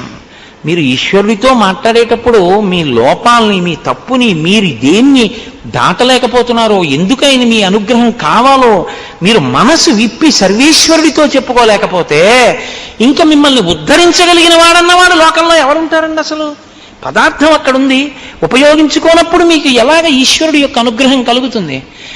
అమ్మ అన్నం అంటే వండగలదేమో కానీ మీరు తినకపోతే ఆకలి ఎలా తీరుతుంది? ఈశ్వరుడు ఎదురుగుండా వచ్చి నిలబడగలడేమో కానీ మీరు ఆయన్ని నా దగ్గర ఈ దోషం ఉంది ఈశ్వరా దీన్ని తీసేయని మీరు అడగకపోతే ఆయన ఎలా తీయగలడు మీకు? కాబట్టి అది మీరు గమనించవలసి ఉంటుంది. అది భక్తికి సంబంధించినటువంటి ఒక గొప్ప విశేషం. ఆ పశ్చాత్తాపం చాలా గొప్పది. ఆ పశ్చాత్తాపం అనేటటువంటిది ఉన్నా వాడు తన తప్పు చెప్పుకోవడానికి భయపడడు. ఒకప్పుడండి ఎంత నేరం చేశాననుకుంటున్నారు? లేరనుకుంటున్నారా మీరు? ఆధ్యాత్మిక సామ్రాజ్యంలో సామ్రాట్టులై కూర్చున్నటువంటి వాళ్ళు ఒకప్పుడు పెద్ద పెద్ద విప్లవకారులై ప్రభుత్వాల మీద తిరగబడిన వాళ్ళు ఉన్నారు. అరబిందో లేరా? అరబిందో ఒకప్పుడు చాలా కాలం కారాగారంలో మగ్గిపోయినటువంటి మనిషి. అరబిందో జీవిత చరిత్ర చదివితే మీరు ఆశ్చర్యపోతారు. అటువంటి వ్యక్తి ఎటువంటి స్థాయికి చేరుకున్నారు? ఆయనేం దాచుకోలేదే. అది గతం. అలా అదొక జీవితం. ద్విజహ, ఇదొక పుట్టుక. పశ్చాత్తాపం కలిగితే నీ గతంలో చెడు చెప్పడానికి భయపడవు. నీ చారిత్రం మంచిదైతే అసలు నీ గురించి చెప్పుకోవలసిన అవసరం నీకుండదు. నేను ఎంతటి వాడినంటే చెప్పుకోవడానికి అంటావు. ఈ రెండూ లేకపోతే ఇంకా నీలో రావలసిన మార్పు ఏదో ఉందని గుర్తు. రామచంద్రమూర్తి అనృతం నహి రామస్య, ఆయన ఎప్పుడూ అబద్ధం చెప్పుకోవలసిన అవసరం ఆయనకి లేదు, అసలు ఆయనకి అలవాటు లేదు, ఆయన ఎప్పుడు అబద్ధం మాట్లాడరు. కదాచిదపి సమ్మతం విశేషేణ ఆశ్రమస్తస్య, ప్రత్యేకించి ఆశ్రమముల యందు ఆయన అస్సలు అబద్ధం ఆడరు. అంటే ఏమిటండి ఆశ్రమముల యందు అబద్ధం ఆడరు అంటే, మరి ఎప్పుడైనా అంటారేమో అన్నట్టుగా ఉంది కదా దాని అర్థం అని అనుమానం రావచ్చు. విశేషేణాశ్రమస్తస్య అంటే ఆశ్రమంలో తాను ఉండి మాట్లాడుతున్నప్పుడు కించిత్ ఎక్కడైనా ఒక చిన్న అసత్యం లాంటి దాన్ని చెప్పి ధర్మాన్ని నిలబెట్టవలసినటువంటి అవసరాన్ని కూడా తన భుజాల మీదకి ఎత్తుకోడు ఆయన. ఎందుకంటే అందులో ఉన్న వాళ్ళకి ధర్మం తెలుసు, తన కొత్తగా భుజాలకు ఎత్తుకోవలసింది లేదని గ్రహించి ఉంటాడు అని గుర్తు. ఒక ఉదాహరణ చెప్పాలంటే, సుమంత్రుడు అరణ్యవాసానికి రథం మీద తీసుకెళ్ళిపోతున్నప్పుడు దశరథుడు ఆపమంటున్నాడు, నువ్వు తోలమంటున్నావు. రేపు దశరథుడు తిరిగి వచ్చిన తర్వాత రథం ఆపలేదు ఎందుకు అని అడిగితే ఏం చెప్పను అంటే, రథచక్రముల సవ్వడిలో ఆపమని నువ్వు అన్న ధ్వని నాకు వినపడలేదని చెప్పేయి అన్నాడు. మరి అబద్ధం చెప్పడం ఒకటి, అబద్ధం చెప్పించడం ఒకటి కాదా అంటే, తండ్రిని సత్యమునందు నిలబెట్టాలి అంటే తాను తప్పదని చెప్పి వెళ్ళిపోవాలి. ఒక పెద్ద సత్యం కోసం ఒక చిన్న అసత్యం దోషభూయిష్టమేం కాదు. ఒక్కొక్కసారి అలా దేవి భాగవతంలో దీని గురించి ఒక వృత్తాంతం ఉంది. ఏదో ఒక ఆయన పోని దేవి భాగవతం ఇప్పుడు మళ్ళీ అదంతా ఆఖ్యానాలు జోలికి ఎందుకు కానండి, ఓ తేలిక ఉదాహరణ చెప్పాలంటే, ఓ అరుగు మీద ఓ బ్రాహ్మడు కూర్చున్నాడు అనుకోండి, ఇటు అరుగుంది ఇటు అరుగుంది, ఆవు పరిగెడుతోంది, ఆవు వెనకాతల కషాయివాడు పరిగెడుతున్నాడు. ఆవు పరిగెత్తింది, కషాయివాడిని అంత దూరంలో చూశాడు, ఆయన అరుగు దిగి అరుగుకి కూర్చున్నాడు. కషాయివాడు వచ్చి ఆవు ఇటు పరిగెత్తిందా అన్నాడు. ఏమో నేను ఈ అరుగు మీద కూర్చున్నాకేం వెళ్ళలేదే అన్నాడు. ఆ అరుగు మీద ఉండగా వెళ్ళింది కానీ ఈ అరుగు మీద ఉండగా వెళ్ళలేదుగా. మీకు తెలిసి ఆపాటి అబద్ధంతోనైనా మీరు ఒక ప్రాణిని రక్షించగలిగితే అప్పుడు మీది అబద్ధం కిందకి రాదు, అది ధర్మాన్ని రక్షించడం కిందే వస్తుంది. అలా మీరు అన్వయం చేసేసుకున్న అబద్ధాలు మాత్రం ఆడకూడదు. అది నిజంగా అంత ధార్మికమై ఉండాలి. ఒక పెద్ద ధర్మాన్ని నిలబెట్టడానికి ఒక చిన్న అబద్ధం ఆడడం ధర్మాన్ని రక్షించడమే అవుతుంది తప్ప అధర్మం కిందకి రాదు. కానీ అలా చిన్న చిన్న అబద్ధం ఏదైనా చెప్పి ధర్మాన్ని రక్షించవలసినటువంటి బాధ్యతని కూడా నెత్తికెత్తుకోడు ఆశ్రమంలో ఉంటే. ఎందుకంటే అక్కడ నాకు అవసరం లేదు, అక్కడ ఉండే వాళ్ళందరూ ధర్మావలంబకులే, నాకెందుకు ఆ మాట. కాబట్టి విశేషేణ ఆశ్రమస్తస్య సమీపే స్త్రీజనస్య చ, ఇది పురుషుడి యందు ఒక బలహీనత. ఆడది కనబడితే ఉన్నదో లేదో అబద్ధమో నిజమో ఏదో ఓ మాట మాట్లాడేసి అవతల వాళ్ళు అబ్బో ఈయన ఇంత గొప్పవాడా అనుకోవాలనుకుని ఓ మాట మాట్లాడేస్తే వాళ్ళంత వెర్రి వాళ్ళు నమ్మేస్తారని అనుకుంటూ ఉంటారు. రాముడు అటువంటి వాడు కాదుట. సమీపే స్త్రీజనస్య చ, ప్రత్యేకించి పక్కన ఆడవాళ్ళున్నప్పుడే ఆయన అబద్ధాలాడడానికి లేకపోతే ఇతర రకమైనటువంటి ప్రవర్తనకి ఆయన అసలు ఇష్టపడకుండా తనను తాను బాగా కుదురుపరుచుకుని ఉంటాట. ఎందుకు ఈ శ్లోకం ఇక్కడ? ఇప్పుడు అకస్మాత్తుగా రామశీలావిష్కారం కోసం నువ్వెవరు తెలుసుకోవాలనుందని శూర్పణ కంటే రాముడు ఏమన్నాడో చెప్పాలా, వాల్మీకి రాముడు ఎలాంటి వాడో చెప్పాలా? అంటే ఎదర మీరు చూడబోయేటటువంటి సంఘటనని, రాముడు మాట్లాడబోయే మాటల్ని మీరు ఈ కళ్ళద్దాలు పెట్టుకుని చూడవలసి ఉంటుంది జాగ్రత్తగా. తప్ప మీరు న్యాయమూర్తిగా కూర్చుని మీకు ఎలా తోస్తే అలా తీర్పులు చెప్పద్దు. ఈ శ్లోకాన్ని దృష్టిలో పెట్టుకుని జరగబోయే సంఘటన, రాముడు మాట్లాడే మాట, శూర్పణఖతో మాట్లాడే మాటల్ని జాగ్రత్తగా గమనించి ఆయన ఎందుకు మాట్లాడతాడో అలా. ఏదో ఆడది కనపడింది అని వెర్రెక్కిపోయి ఉన్న పద్ధం లేని పద్ధం మాట్లాడేసేసి హాస్య ప్రసంగాలు చేసేసి అక్కడి నుంచి సంతోషం పొందేసేటటువంటి లేకి మనస్తత్వం ఉన్నవాడు కాడు సుమా. ఇప్పుడు ఆయన అన్నాడు, ఏమీ లేదమ్మా, అడుగు అక్కడ ఉన్నాడే ఆశ్రమంలో, అదిగో పాప ఆయన ఏదో కట్టెలవి విరుస్తున్నాడు, ఆయన లక్ష్మణమూర్తి నా సోదరుడు. ఈమె విదేహ వంశంలో జన్మించింది సీత. ఇయం భార్యాచ వైదేహీ మమ సీతేతి విశ్రుత, ఈమెకి సీత అని పేరు. మేము ముగ్గురం కలిసి నా తండ్రి దశరథ మహారాజు, మా తల్లి కైకమ్మ మమ్మల్ని వనవాస దీక్ష తీసుకోవాలి అని ఆజ్ఞాపిస్తే మేము ఈ వనవాసానికి వచ్చాం. అంతకన్నా ఇంకా రాముడు ఏం చెప్పలేదు. మా అమ్మ వరాలు అడిగింది, మా నాన్న నన్ను పంపించాడు. ఎవరు ఏ స్థాయిలో అర్థం చేసుకుంటే సరిపోతుందో, ఎవరికి ఎంతవరకు చెప్పాలో అంతవరకు చెప్తే చాలు. అంతే తప్ప అందరి దగ్గరికి వచ్చి దాని గురించి పెద్ద విశేషంగా ఇంకా అదే మోసపోసినట్టుగా ఇంకా అక్కడి నుంచి మొదలుపెట్టి ఒకనొకప్పుడు మా నాన్నగారు నాకు యవరాజ్య పట్టాభిషేకం చేద్దామనుకున్నారు అని ఆ కథంతా మొదలు పెట్టక్కర్లేదు. కాబట్టి అంతే మాట్లాడి వదిలేశాడు. కానీ ఆవిడంది అహం అంటూ మొదలెడుతుంది. అహం శూర్పణఖా నామ రాక్షసీ కామరూపిణి అరణ్యం విచరామీదం ఏకా సర్వభయంకర. నేను శూర్పణఖ అనేటటువంటి పేరు కలిగిన దానను.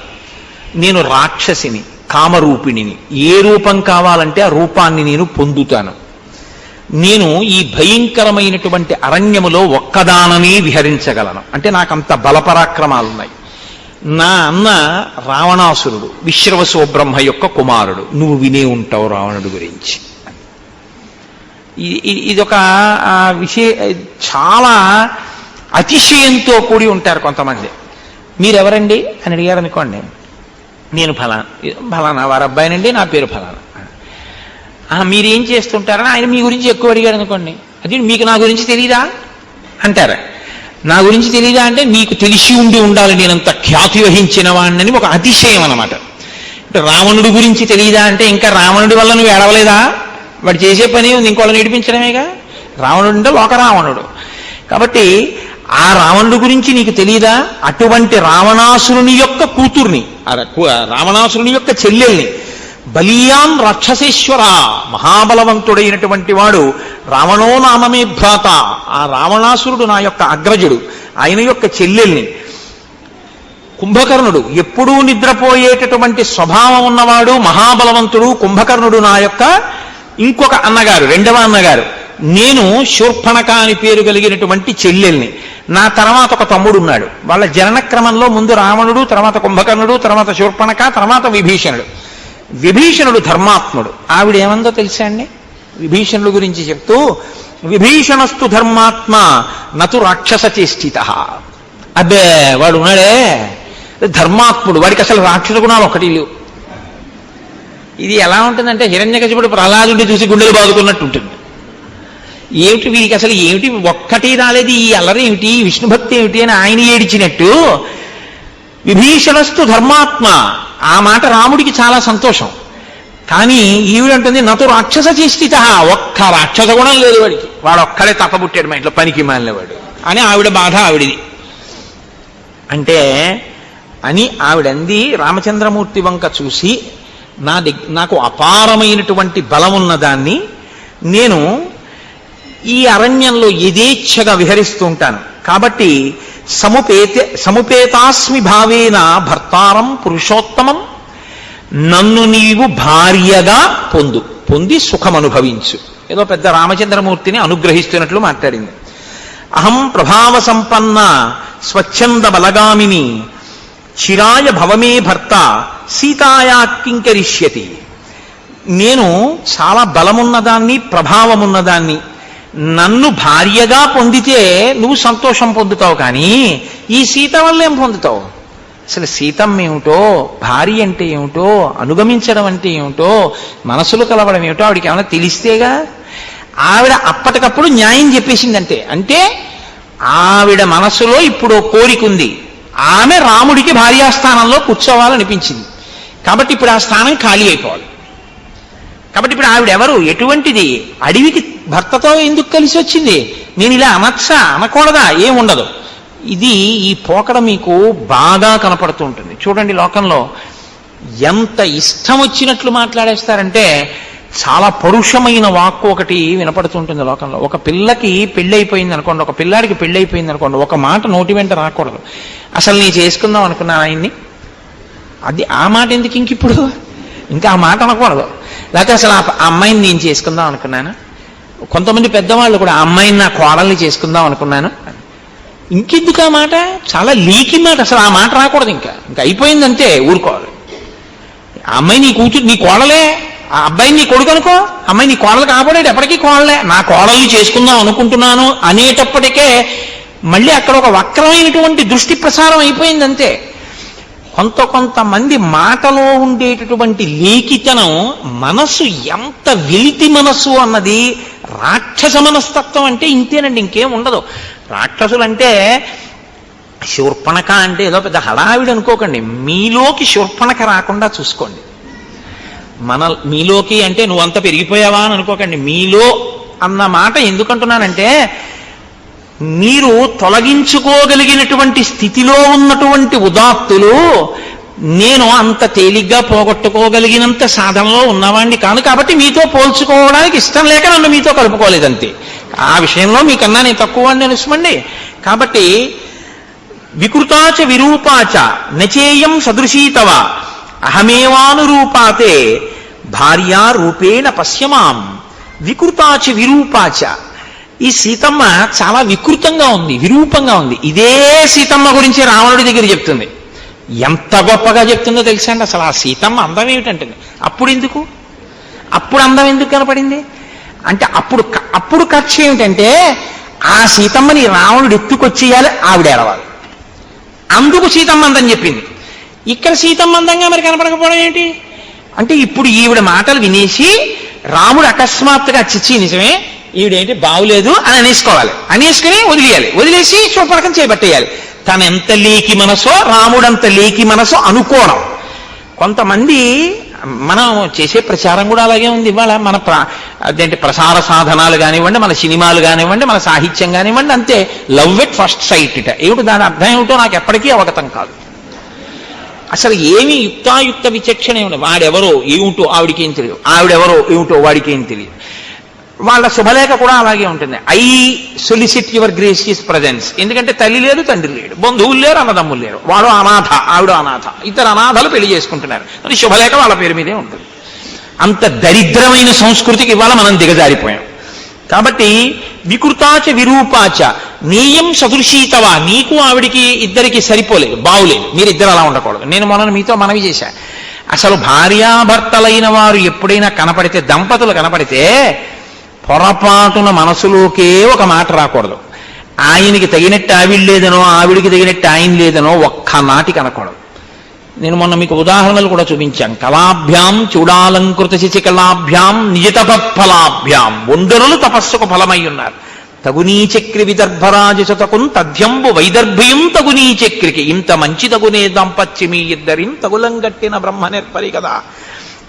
కాబట్టి ఒండరులు తగి ఉన్నారు అన్నమాట మనం అనాలి. ఆవిడంటోంది నీకు ఈవిడ తగినది కాదు, మీ ఇద్దరికీ బావులేదు, ఆ దాంపత్యం చూడ్డానికి అందంగా లేదు ఈ సీత. కాబట్టి అహమేవానురూపాతే, నేనైతే నీ పక్కన బాగుంటాను. భార్య రూపేణ పశ్యమాం, కాబట్టి నీవు నన్ను భార్యగా స్వీకరిస్తే చాలా అందంగా ఉంటుంది. ఇమాం విరూపమసతీం కరాళాం నిర్ణతోదరీం అనేనతే సహభ్రాత్ర భక్షయిష్యామి మనుషీం. ఈవిడికి అసలు సీతమ్మ గురించి ఏం తెలిసని ఇన్ని సర్టిఫికెట్లు ఇచ్చేసిందో మనకు అవగతం కాదు. ఇది శూర్పణఖ అయిందే అనుకోకండి.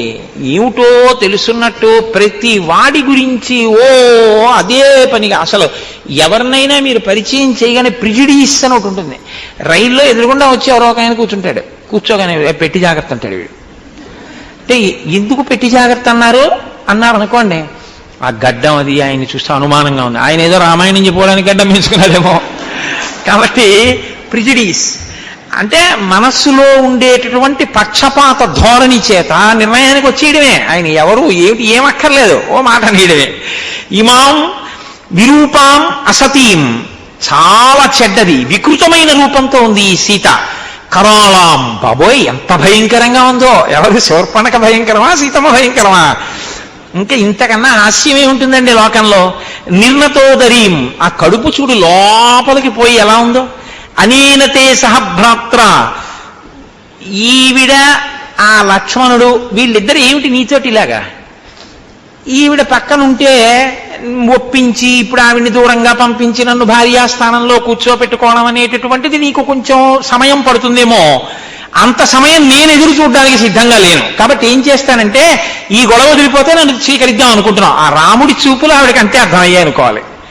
రాముడు ఆవిడ ఈ మాటలు చెప్పగానే అసలు ఇలా నోరు ఎళ్లబెట్టేసి నోటి వెంట చొంగ కార్చుకుంటూ, కొంతమంది రైల్లో వెళ్ళిపోతున్నటువంటి ఆడపిల్లల దగ్గర కిటికీల దగ్గర నిలబడి చూసేటటువంటి కీచకులు ఎలా ఉంటారో అలా ఆవిడ అనేసుకుని రాముడు నా వంక పాపం ఎంతలా చూస్తున్నాడో, నన్ను తొందరగా భారీగా పొందుదాం అనుకుంటున్నాడు, ఈవిడ్ని ఎలా వదుల్చుకోవడం అనుకుంటున్నాడు, ఈవిడ్ని వదుల్చుకోవడం అనేటటువంటి కష్టం పాపం రాముడికి ఎందుకు పెట్టాలి, అదేదో నేనే తేల్చేస్తే సంతోషంగా నాతో తిరుగుదాం అనుకుంటున్నాడు అని ఈవిడే చెప్పేస్తోంది అంతే తీర్పు. భక్షయిష్యామి మానుషీం, దానికంత పెద్ద నువ్వేం కంగారు పడక్కర్లేదు, నేను తినేస్తాను వీళ్ళిద్దరిని, నేను తినేస్తాను, అప్పుడు నువ్వు నాతో సంసారం చేద్దు, ఆ తర్వాత ఈయన్ని తినేస్తుందేమో కూడా అనుమానం. కాబట్టి తథ పర్వత శృంగాని వనాని వివిధాని చ పశ్యన్ సహ మయా కాంత దండకాం విచరిష్యతి. ఆ తర్వాత వీళ్ళిద్దరిని తినేయగానే మన ఇద్దరం ఏం చేయాలో తెలుసా, ఇంకా హనీమూన్కి బయలుదేరడమే. తథ పర్వత శృంగాని, పర్వత శిఖరముల మీద మన ఇద్దరం కలిసి వనాని వివిధాని చ, వివిధమైనటువంటి వనాల్లో పశ్యన్ సహ మయా కాంత, నాతో కలిసి దండకాం విచరిష్యతి, చక్కగా ఈ దండకారణ్యం అంతా మనం విహరిద్దాం. కాబట్టి నేను వీళ్ళిద్దరిని తినేస్తాను. ఇప్పుడు మీరు ఈ మాటల చేత ఏమి తెలుసుకోవలసి ఉంటుందంటే, అసలు ఆవిడ ఇప్పుడు రాముడు ఏం చెప్పినా వినడానికి సిద్ధంగా లేదు. విపరీతమైనటువంటి కామోద్రేకంతో, భావన వ్యగ్రతతో ఉంది. లోకంలో ఆడదాని యొక్క మనస్సుని సముద్రంతో పోలుస్తారు, పురుషుడి యొక్క మనస్సుని పర్వతంతో పోలుస్తారు. ఎందుకంటే క్రూర మృగాలు కానివ్వండి, ఎలకలు కానివ్వండి, పాములు కానివ్వండి, ఎన్ని అందులో చేరినా స్థిరంగా ఆయన నిలబడవలసి ఉంటుంది. సముద్రం బడబాగ్ని కడుపులో పెట్టుకుంటుంది, పైకి గంభీరంగా ఉంటుంది. ఆడది ఎంత కష్టం ఉండనివ్వండి, పైకి సంసారంలో భర్తని వీధిలో పడేయకుండా లాక్కొస్తుంది సంసారాన్ని. వజ్రాలు కూడా కడుపులోనే ఉంటాయి, కానీ ఆవిడ మాత్రం ఎప్పుడూ పైకి గంభీరంగానే ఉంటుంది. అలా ఇప్పుడు ఈ ఆడదానితో చీ నోర్మోయ్ ఏమిటి మాట్లాడినాడు అనుకోండి, ఇంత భావన వ్యగ్రత ఎటువైపుకు పెడుతుందో, వెళ్ళి ఇది ఏ స్థితిని తీసుకొస్తుందో. ఒక ఆడదానితో అంత పరుషంగా మాట్లాడడం ఎందుకు? మహర్షి చెప్తున్నారుగా, సమీపే స్త్రీజనస్యచ, ఆడది పక్కనున్నప్పుడు ఆడదానితో మాట్లాడేటప్పుడు రాముడు బహుధా జాగ్రత్తగా ఉంటాడు. ఇది ఆయన దృష్టికోణం. కాబట్టి ఇప్పుడు ఈవిడ్ని ఏమిటా తప్పుడు మాటలు అనొక మాట అంటే, ఈవిడ మనసు ఎలా విరుగుతుందో, దానివల్ల ఎటువంటి పరిణామాలు వస్తాయో భయానికి కాదు. కోరి కోరి ఎందుకు ఒక ఆడదాంతో అంత కఠినంగా ప్రవర్తించాలి? కాబట్టి కొంచెం హాస్యరసాన్ని మేళవించి, చిచి వీళ్ళు లొంగే మనుషులు కారు, వీళ్ళు ఇలాంటి వాళ్ళు వదిలిపారాయి అనేటటువంటి భావన ఆవిడ ఎందే మనం కల్పిస్తే బాగుంటుంది అని రామచంద్రమూర్తి అనుకున్నారు. అందుకని ఆయన అన్నారు, స్వచ్ఛయా శ్లక్షణయా వాచ స్మితపూర్వ మథాబ్రవీత్. ఆయన మహర్షి చెప్పేటప్పుడే చెప్తున్నారు, స్వచ్ఛయ, పరిశుద్ధమైనటువంటి వాక్కు. ఆ వాక్కులో అవతల వారిని ఖేద పెట్టాలి అన్న ఉద్దేశం లేదు. అవతల వాళ్లతో విరసం ఎక్కువైన సరసమాడాలనేటటువంటి హృదయం ఉన్నవాడు కాడు. ఆయన హృదయం ఏమిటంటే ఆవిడ మనసు గాయపడకుండా పంపించేద్దాం. అందుకని ఇప్పుడు మృదువైన మాట, స్వచ్ఛమైనటువంటి మాట, స్మితపూర్వ మథాబ్రవీత్, ఒక చిన్న చిరునవ్వుతో ఆయన మాట్లాడారు. ఆయన అన్నారు, కృతదారోస్మి భవతి భార్యేయం దయితా మమ త్వద్విధానాం తు నారీణాం సుదుఃఖ ససపత్నత. ససపత్నత అంటే పక్కన వేరొక భార్యతో పురుషుడు ఉంటే ఆడది సంతోషించదు. ఒక్క భార్య ఉంటే ఆ భార్య పొందేటటువంటి ఆనందంతో పోల్చినప్పుడు వేరొక భార్యని కూడా పురుషుడు పొందితే ఆడదానికి ఎప్పుడూ మనశ్శాంతి ఉండదు. నేను కృతదారోస్మి భవతి, నేను భార్యని కలిగి ఉన్నవాణ్ణి, ఈమె యందు మనసున్నవాణ్ణి, ఈమె యందు నేను ప్రీతి కలిగి ఉన్నవాణ్ణి. కాబట్టి ఇప్పుడు నిన్ను నేను స్వీకరిస్తే నువ్వు నా వలన పొందేటటువంటి సుఖం కన్నా దుఃఖం ఎక్కువగా ఉంటుంది. ఎందుకంటే పక్కన సపత్ని ఇంకొక భార్య ఉంటుంది, ఆ భార్య ఉండగా మనసు కొంచెం ఖేదం పొందుతుంది. సౌందర్యలహరిలో శంకరాచార్యులు వారంతటి వారు కూడా చమత్కారం చేశారు. నవరసాలు చెప్తూ, శివే శృంగారార్ద్ర తదితర జనే కుత్సనపరా సరోషా గంగాయాం అన్నారు. గంగ పట్ల రోషంతో ఉంది అమ్మవారు, ఎందుకంటే సపత్ని అన్న భావన చేత. అందుకని ఈ నాకు భార్య ఉంది కాబట్టి నువ్వు అంత సంతోషాన్ని పొందవు. నా భార్యగా నువ్వు ఉండాలి అన్న కోరిక కన్నా, అదిగో అక్కడ ఉన్నాడు చూసావా లక్ష్మణస్వామి, అపూర్వీ భార్యయా చార్ధీ తరుణ ప్రియదర్శన అనురూపస్యతే భర్త రూపస్యాస్య భవిష్యతి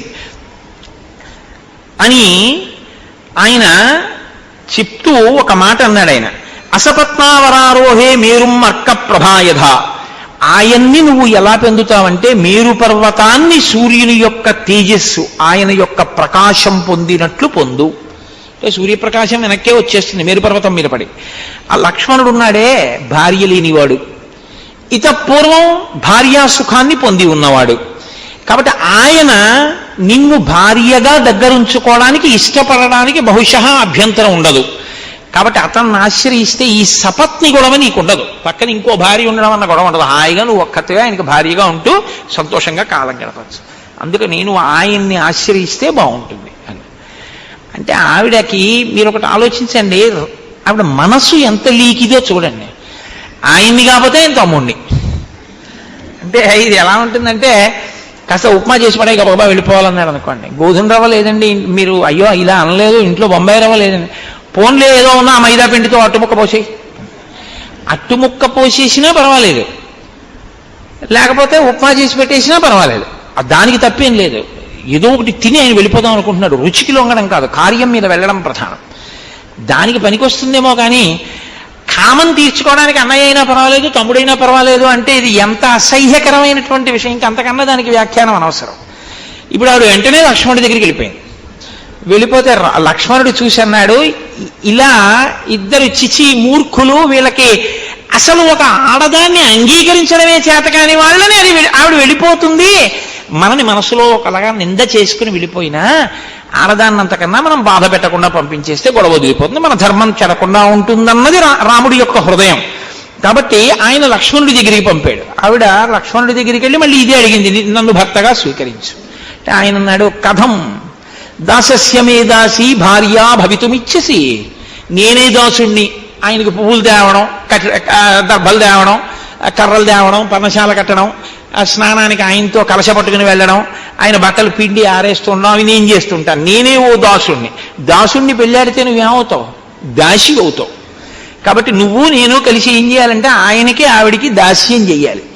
కాబట్టి నన్ను పొంది సుఖమే ఉంటుంది. ఆయన అంటావా స్వతంత్రుడు, సేవలు అందుకునేటటువంటి వాడు, కాబట్టి ఆయనకి భార్య అయితేనే బాగుంటుంది అయినా అని ఆయన చిన్న పరిహాసం ఆడాడు. ఆయన అన్నాడు, ఆర్యస్యత్వం విశాలాక్షి భార్యాభవ యవీయసి. నీలాంటి అందగత్త భార్యగా వస్తాను అంటే ఆ నరకాంతను చూసి ఎవడు మాత్రం భార్యగా ఉంచుకుందాం అనుకుంటాడు. నీ మీద మోజు పడ్డావు.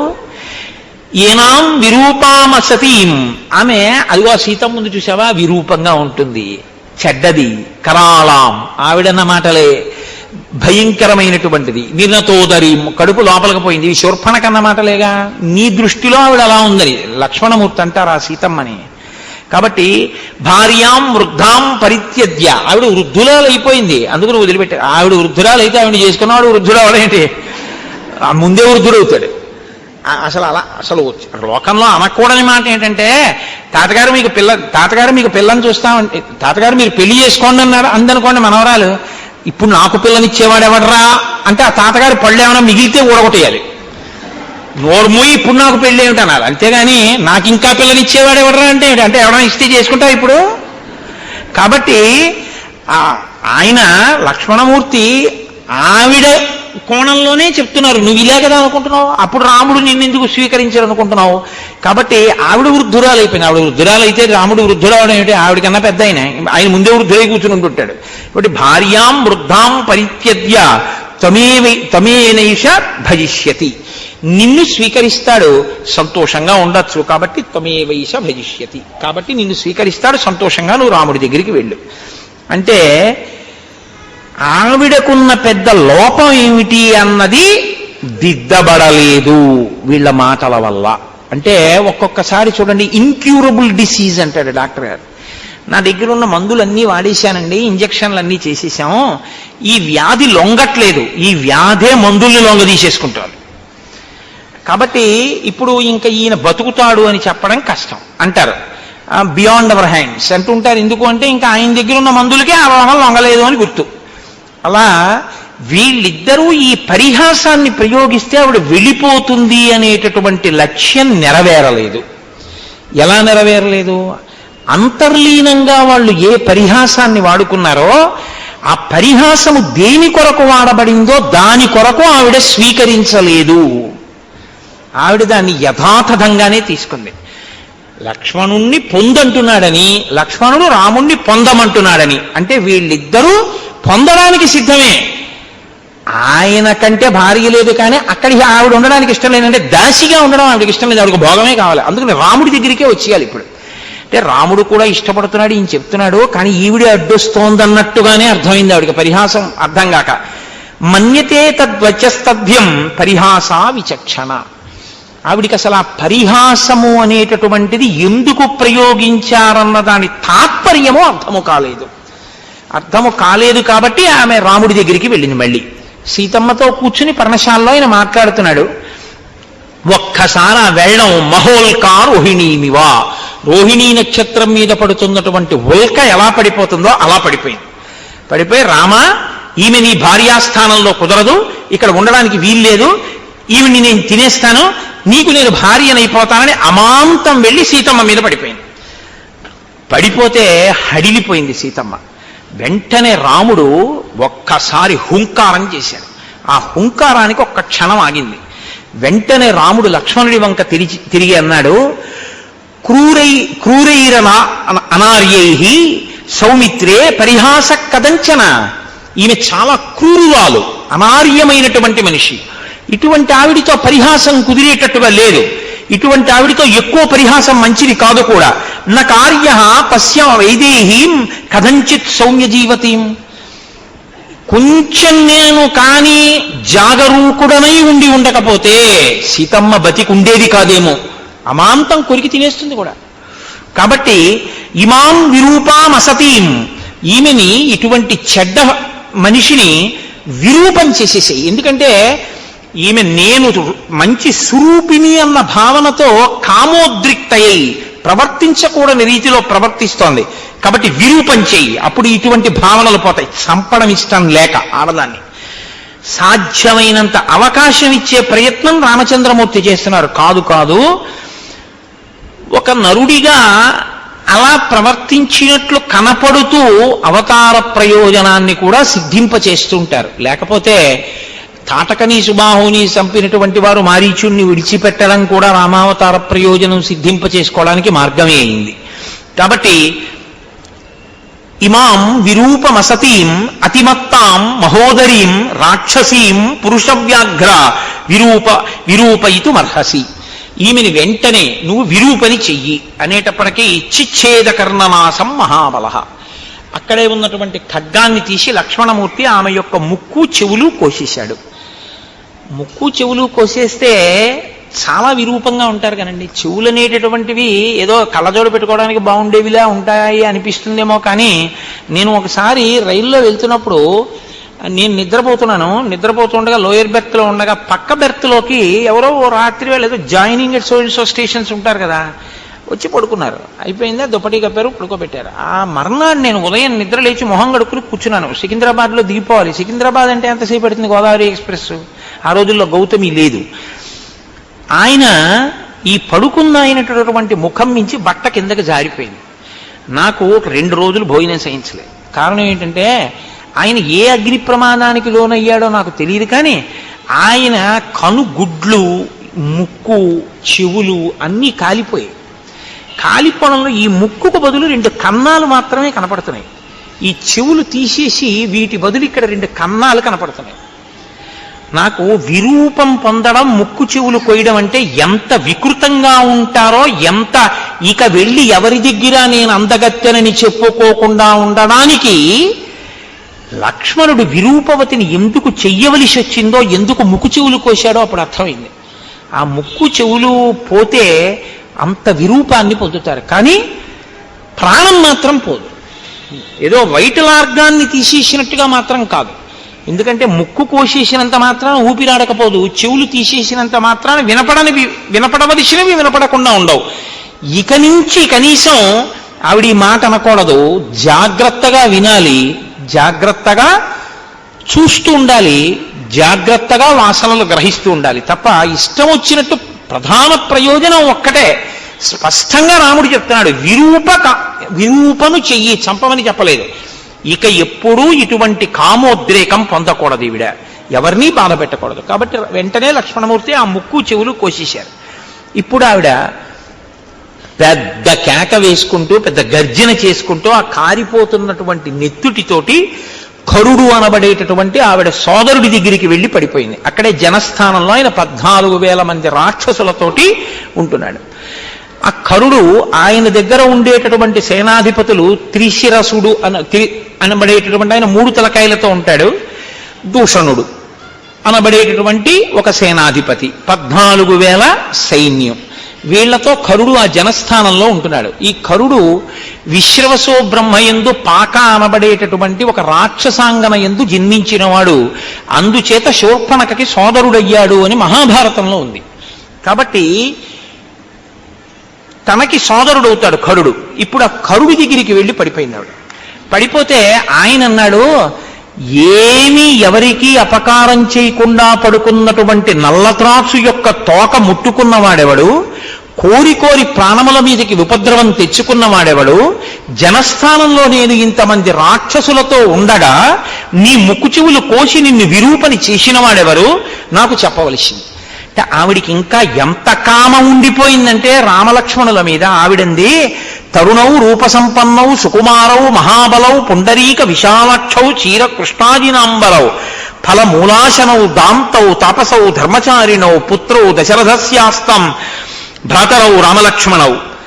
నేను దండకారణ్యంలో ఇద్దరిని చూశాను. వాళ్ళు తరుణవు, మంచి యవ్వనంలో ఉన్న వాళ్ళు, రూపసంపత్తి కలిగినటువంటి వాళ్ళు, సుకుమారులు, మహాబలవంతులు, విశాలమైనటువంటి కన్నులు కలిగినటువంటి వాళ్ళు, నారచీరలు కట్టుకున్న వాళ్ళు, ఆ జింక చర్మాన్ని కట్టుకున్నటువంటి వాళ్ళు, ఫలమూలములను తింటున్న వాళ్ళు, ఇంద్రియ నిగ్రహము కలిగినటువంటి వాళ్ళు, తాపసులు, ధర్మమును ఆచరించేటటువంటి వాళ్ళు, దశరథ మహారాజు యొక్క పుత్రులు, అన్నదమ్ములు, రామలక్ష్మణులు అన్న పేరు కలిగినటువంటి వాళ్ళు.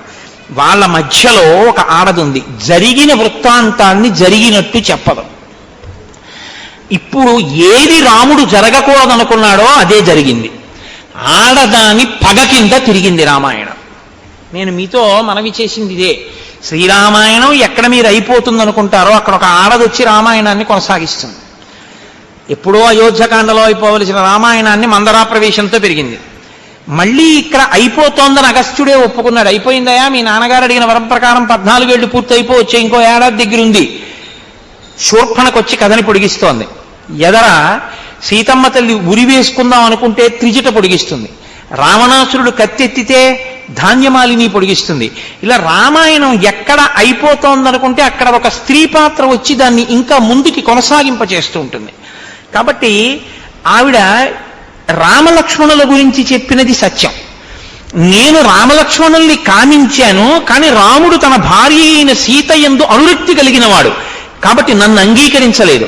వాళ్ళిద్దరూ నన్ను అంగీకరించకపోతే నేను సీతమ్మని తినిపోయాను. అప్పుడు లక్ష్మణుణ్ణి పిలిచి నన్ను విరూపని చేయమన్నాడని కొనసాగించాలి ఇప్పుడు కథాభాగాన్ని. అలా కొనసాగిస్తే ఆవిడ హృదయం చాలా మంచిదైంది అని గుర్తు కదండి. సత్యం కదా మాట్లాడుతుంది ఆవిడ. అలా ఎలా మాట్లాడుతుంది? ఇప్పుడు ఎక్కడ మెలిక తిప్పాలో అక్కడ తిప్పుతుంది కథని. అంటే తనది తప్పు లేదు, వాళ్ళదే తప్పన్నట్టు మాట్లాడుతుంది. కరుడన్నవాడి యొక్క రాక్షసత్వం ఏమిటో తెలుసా అండి? తన చెల్లెలు ఎంత గొప్పదో ఆయనకి తెలుసు, కానీ పైన అలా మాట్లాడుతున్నావే, తాపసం అంటున్నావే, కందమూలములు తిన్నవాళ్ళు అంటున్నావే, దాంతవు జితేంద్రియులు అంటున్నావే, అలాంటి వాళ్ళు నీ ముక్కు చెవులు ఎందుకు కోశారు? కేవలం ఒక చిన్న కారణానికి కోసేస్తారా అని విచారణ చేసే ప్రయత్నం ఆయన చేయడు. తలుచుకున్నప్పుడే తాత పెళ్ళి అంటారే, అటువంటి వాళ్ళకి ఏంటంటే అవకాశం దొరికితే చాలు వెళ్ళి మీద పడిపోవడం ఎవరి మీద. ఇప్పుడు ఆవిడంది, తరుణీ రూపసంపన్న సర్వాభరణ భూషిత దృష్టా తత్ర మయా నారీ తయోర్మధ్యే సుమధ్యమ తాభ్యాం బుభాభ్యాం సంభూయ ప్రమదాం అధికృత్యతాం ఇమాం అవస్థాం నీతాహం యథా అనాథా సతీ తథా. ఆమె వాళ్ళ మధ్యలో ఒక కాంత ఉంది, చాలా అందగత్తె. ఇప్పుడు ఎలా అందగత్తెగా కనపడుతోంది అంటే, తనకి అనుకూలంగా కథని ఎప్పుడు మార్చుకుందామనుకుంటే అప్పుడు ఆవిడ ఎవరిని ఫణంగా పెట్టిందంటే సీతమ్మనే ఫణంగా పెట్టి మాట్లాడింది. ఒక ఆడదాని కక్ష ఎవరి వైపుకి తిరిగిందంటే ఆడదాని వైపుకే తిరిగింది. ఎందుకని అంటే ఆ స్థానం భర్తీ అయి ఉండడమే తను ఆ స్థానాన్ని ఆక్రమించలేకపోవడానికి కారణం.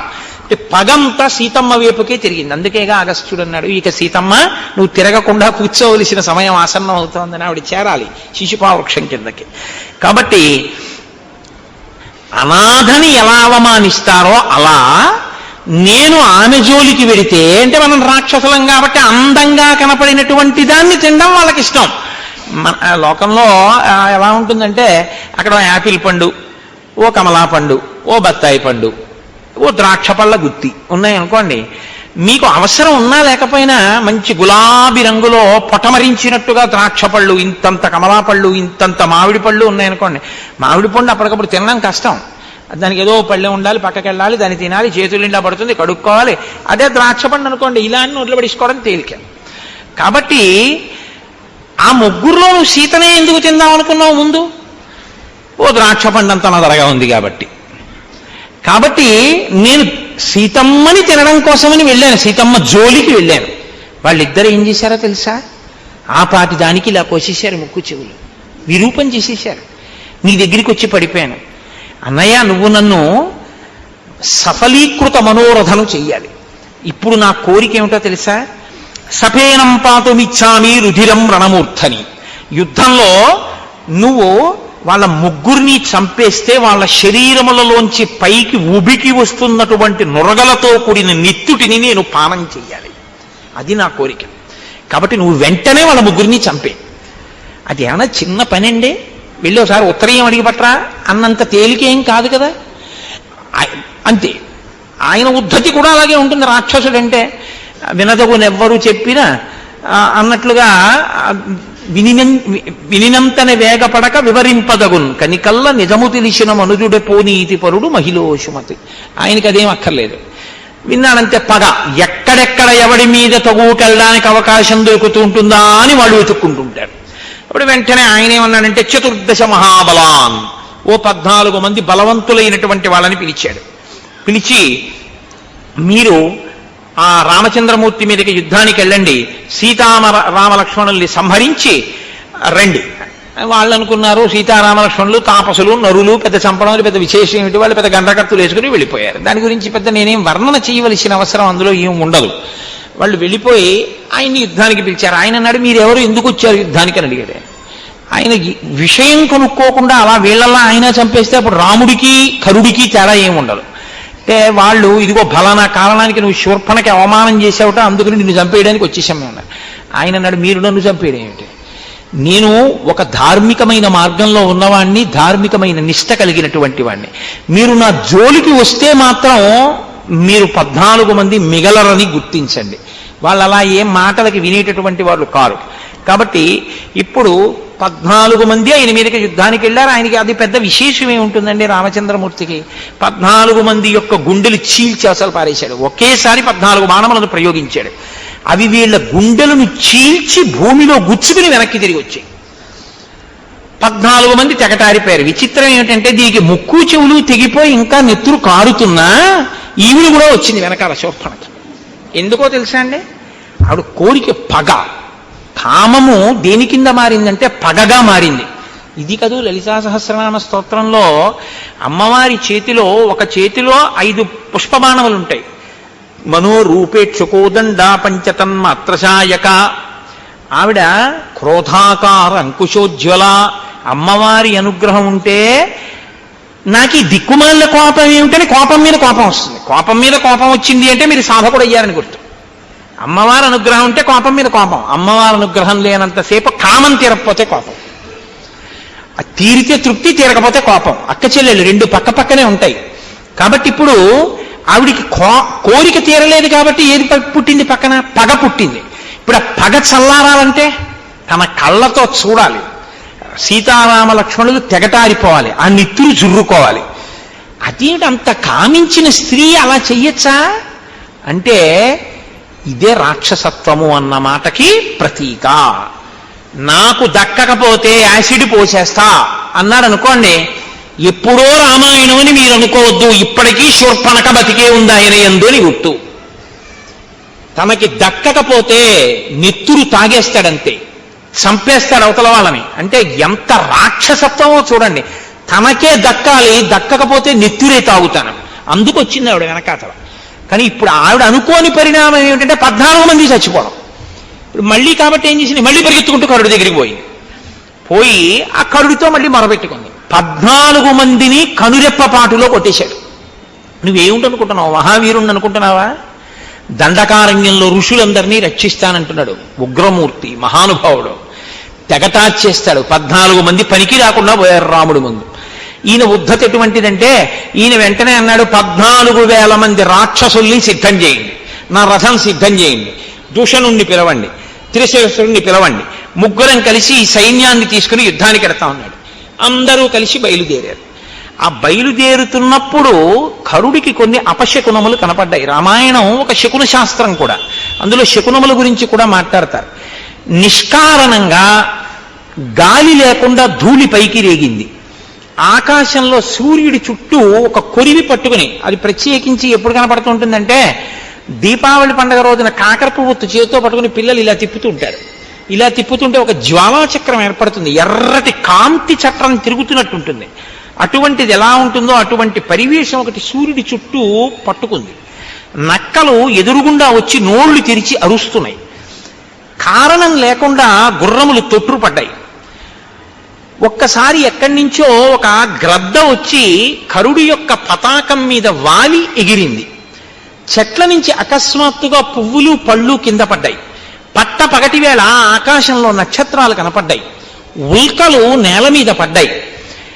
సూర్యుడు అకస్మాత్తుగా మేఘాలలోకి వెళ్ళిపోయి బాగా చీకటి ఆవరించింది. ఇన్ని జరిగితే దుర్నిమిత్తములని తాను ససైన్యంగా మరణిస్తానని కరుడు తెలుసుకున్నాడు. కానీ మూర్ఖత్వం అన్న మాటకు అర్థం ఏమిటో తెలుసా అండి? శాస్త్ర ప్రమాణమును వెంటనే తన యొక్క పౌరుషంతో నెగ్గగలమనేటటువంటి అతిశయము చేత ధిక్కరించడం. ఈ శకునాలన్నీ కనబడితే మాత్రం నాకేమిటి, సీతారామ లక్ష్మణుల్ని సంహరించకుండా నేను వెనక్కి రాను, ఈ శకునాలు నన్నించేస్తాయి, కాబట్టి బయలుదేరండి అన్నాడు. ఇప్పుడు 14,000 మంది యుద్ధానికి బయలుదేరుతుంటే ఎక్కడ లేనటువంటి పెద్ద కోలాహలం ధ్వని బయలుదేరే. ఇంత పెద్ద ధ్వని బయలుదేరితే రామచంద్రమూర్తి కూడా తన పర్ణశాలలోంచి విన్నారు. విని చాలా పెద్ద సైన్యమే యుద్ధానికి వస్తోంది. శకునములను బట్టి చూస్తే శకునములు మనకే అనుకూలంగా కనపడుతున్నాయి. కాబట్టి లక్ష్మణ, నేను ఇప్పుడు ఆ రాక్షసుల్ని తెగటారుస్తాను అంటూ రాముడు మాట్లాడడం అంటే చాలా సొగసుగా ఉంటుంది, చాలా అందంగా ఉంటుంది. లక్ష్మణుడి యొక్క కోరిక ఎప్పుడు ఎలా ఉంటుందంటే, అన్నగారికి కష్టం వచ్చింది అంటే అన్నగారు ఆ కష్టాన్ని పొందకూడదు, అన్నగారి కన్నా తానే ఆ కష్టాన్ని పొందాలి, అన్నగారు సుఖపడాలనేటటువంటి మనస్తత్వం ఉన్నవాడు. కాబట్టి లక్ష్మణుడు, అన్నయ్య నువ్వు నేను ఎడతానంటాడేమోనని ఆయన అన్నాడు. ప్రతికూలితుమిచ్చామి నహివాక్యమిదం త్వయా శాపితో మమ పాదాభ్యాం గమ్యతాం వత్సమాచిరం. నా పాదముల మీద బొట్టి పెట్టి చెప్తున్నాను లక్ష్మణ, ఇంకా నువ్వు ఈ విషయంలో మాట్లాడద్దు. నువ్వు సీతమ్మని తీసుకుని దూరంగా ఏదైనా గుహలోకి వెళ్ళిపో, ఎవరికీ కనపడకుండా, నేను వీళ్లతో యుద్ధం చేస్తాను అంటే.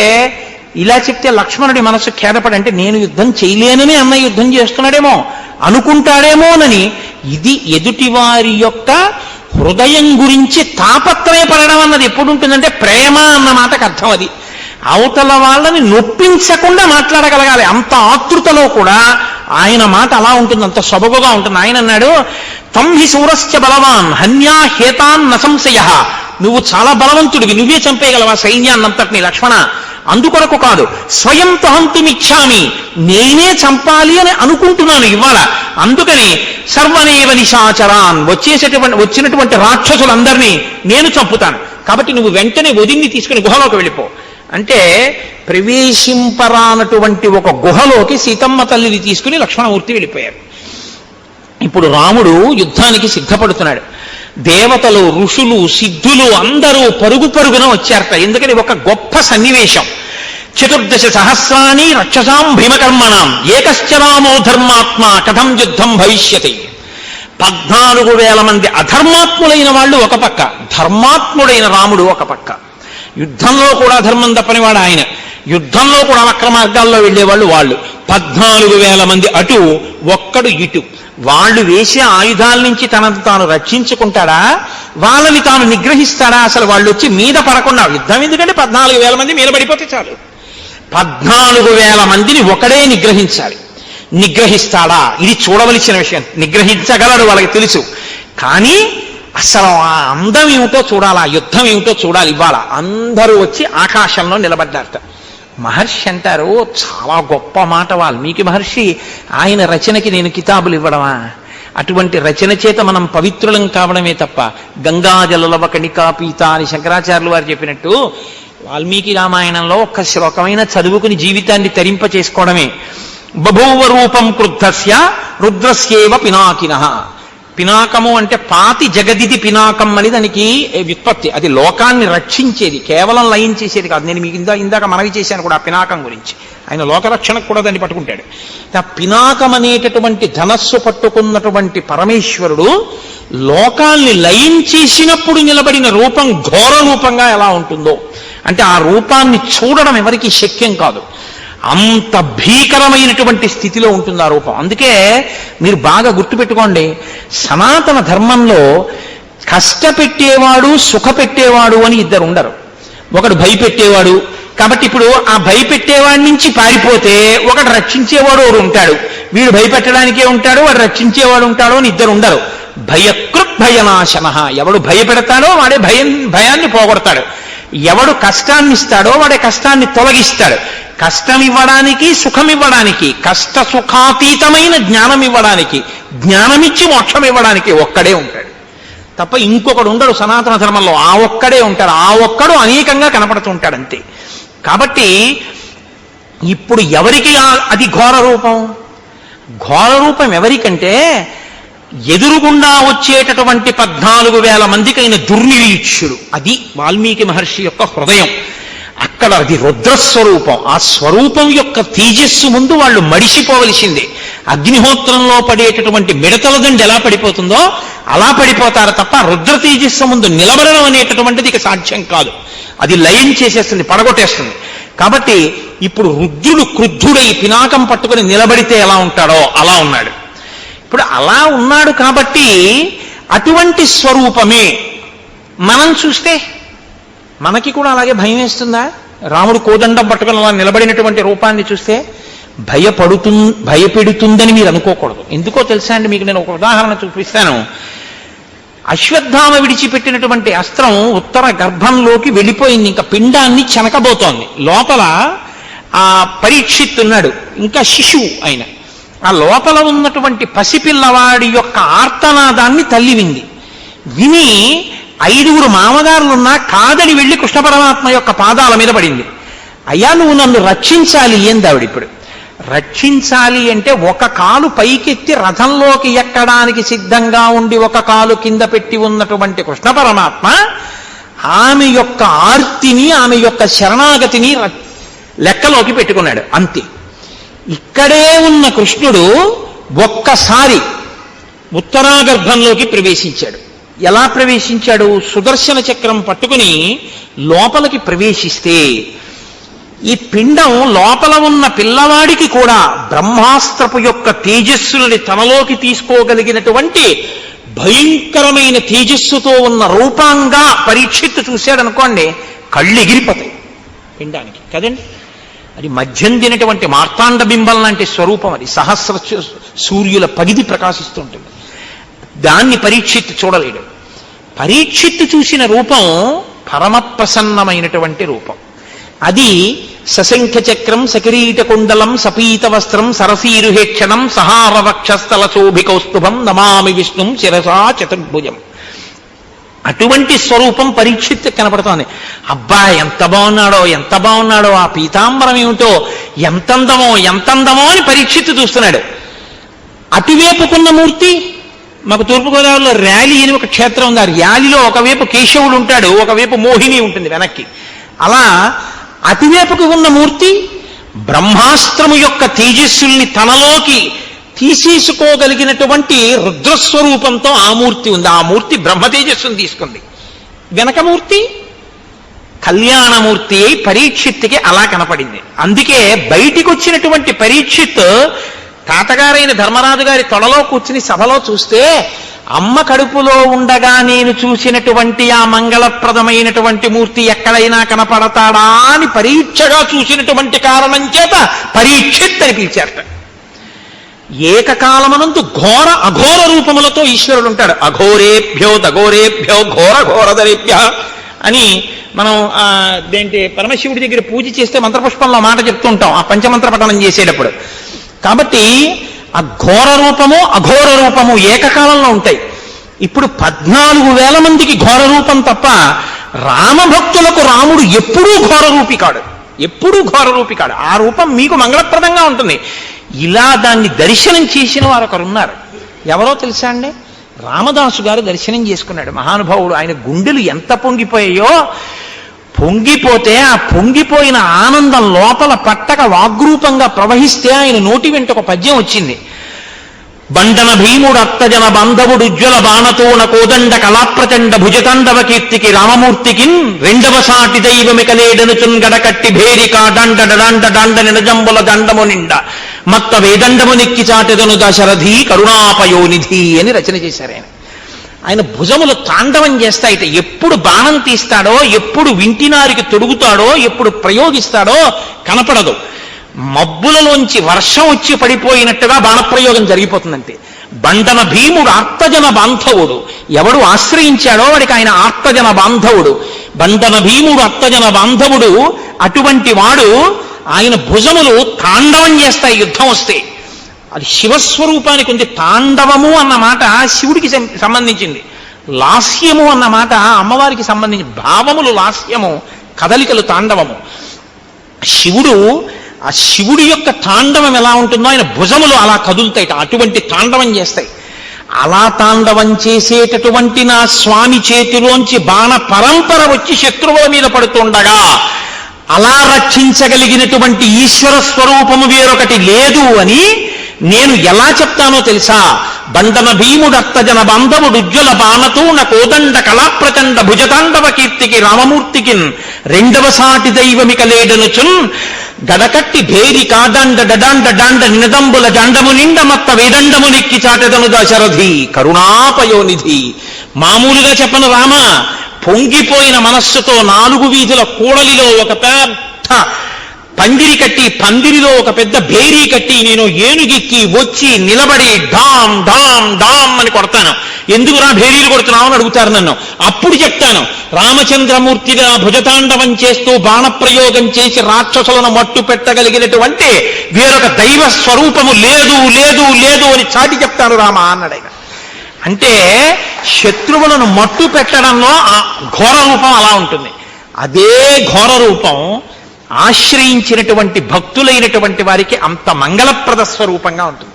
అందుకు కదండి ఆ ధనస్సు పట్టుకుని ఆ బాణాలు పట్టుకుని అలా ఉంటాడు. ఎక్కడ తేడా ఉంది చెప్పండి నాకు? రామస్వరూపానికి శివస్వరూపానికి ఎక్కడైనా తేడా ఉందని మహర్షి మాట్లాడుతున్నారా? స్పష్టంగా చెప్తున్నారు, శివుడు కేశవుడు ఒక్కరే. ఆ పరమాత్మ ఆ తత్వాన్ని ఆ సమయానికి అలా ప్రవర్తిస్తూ ఉంటారు.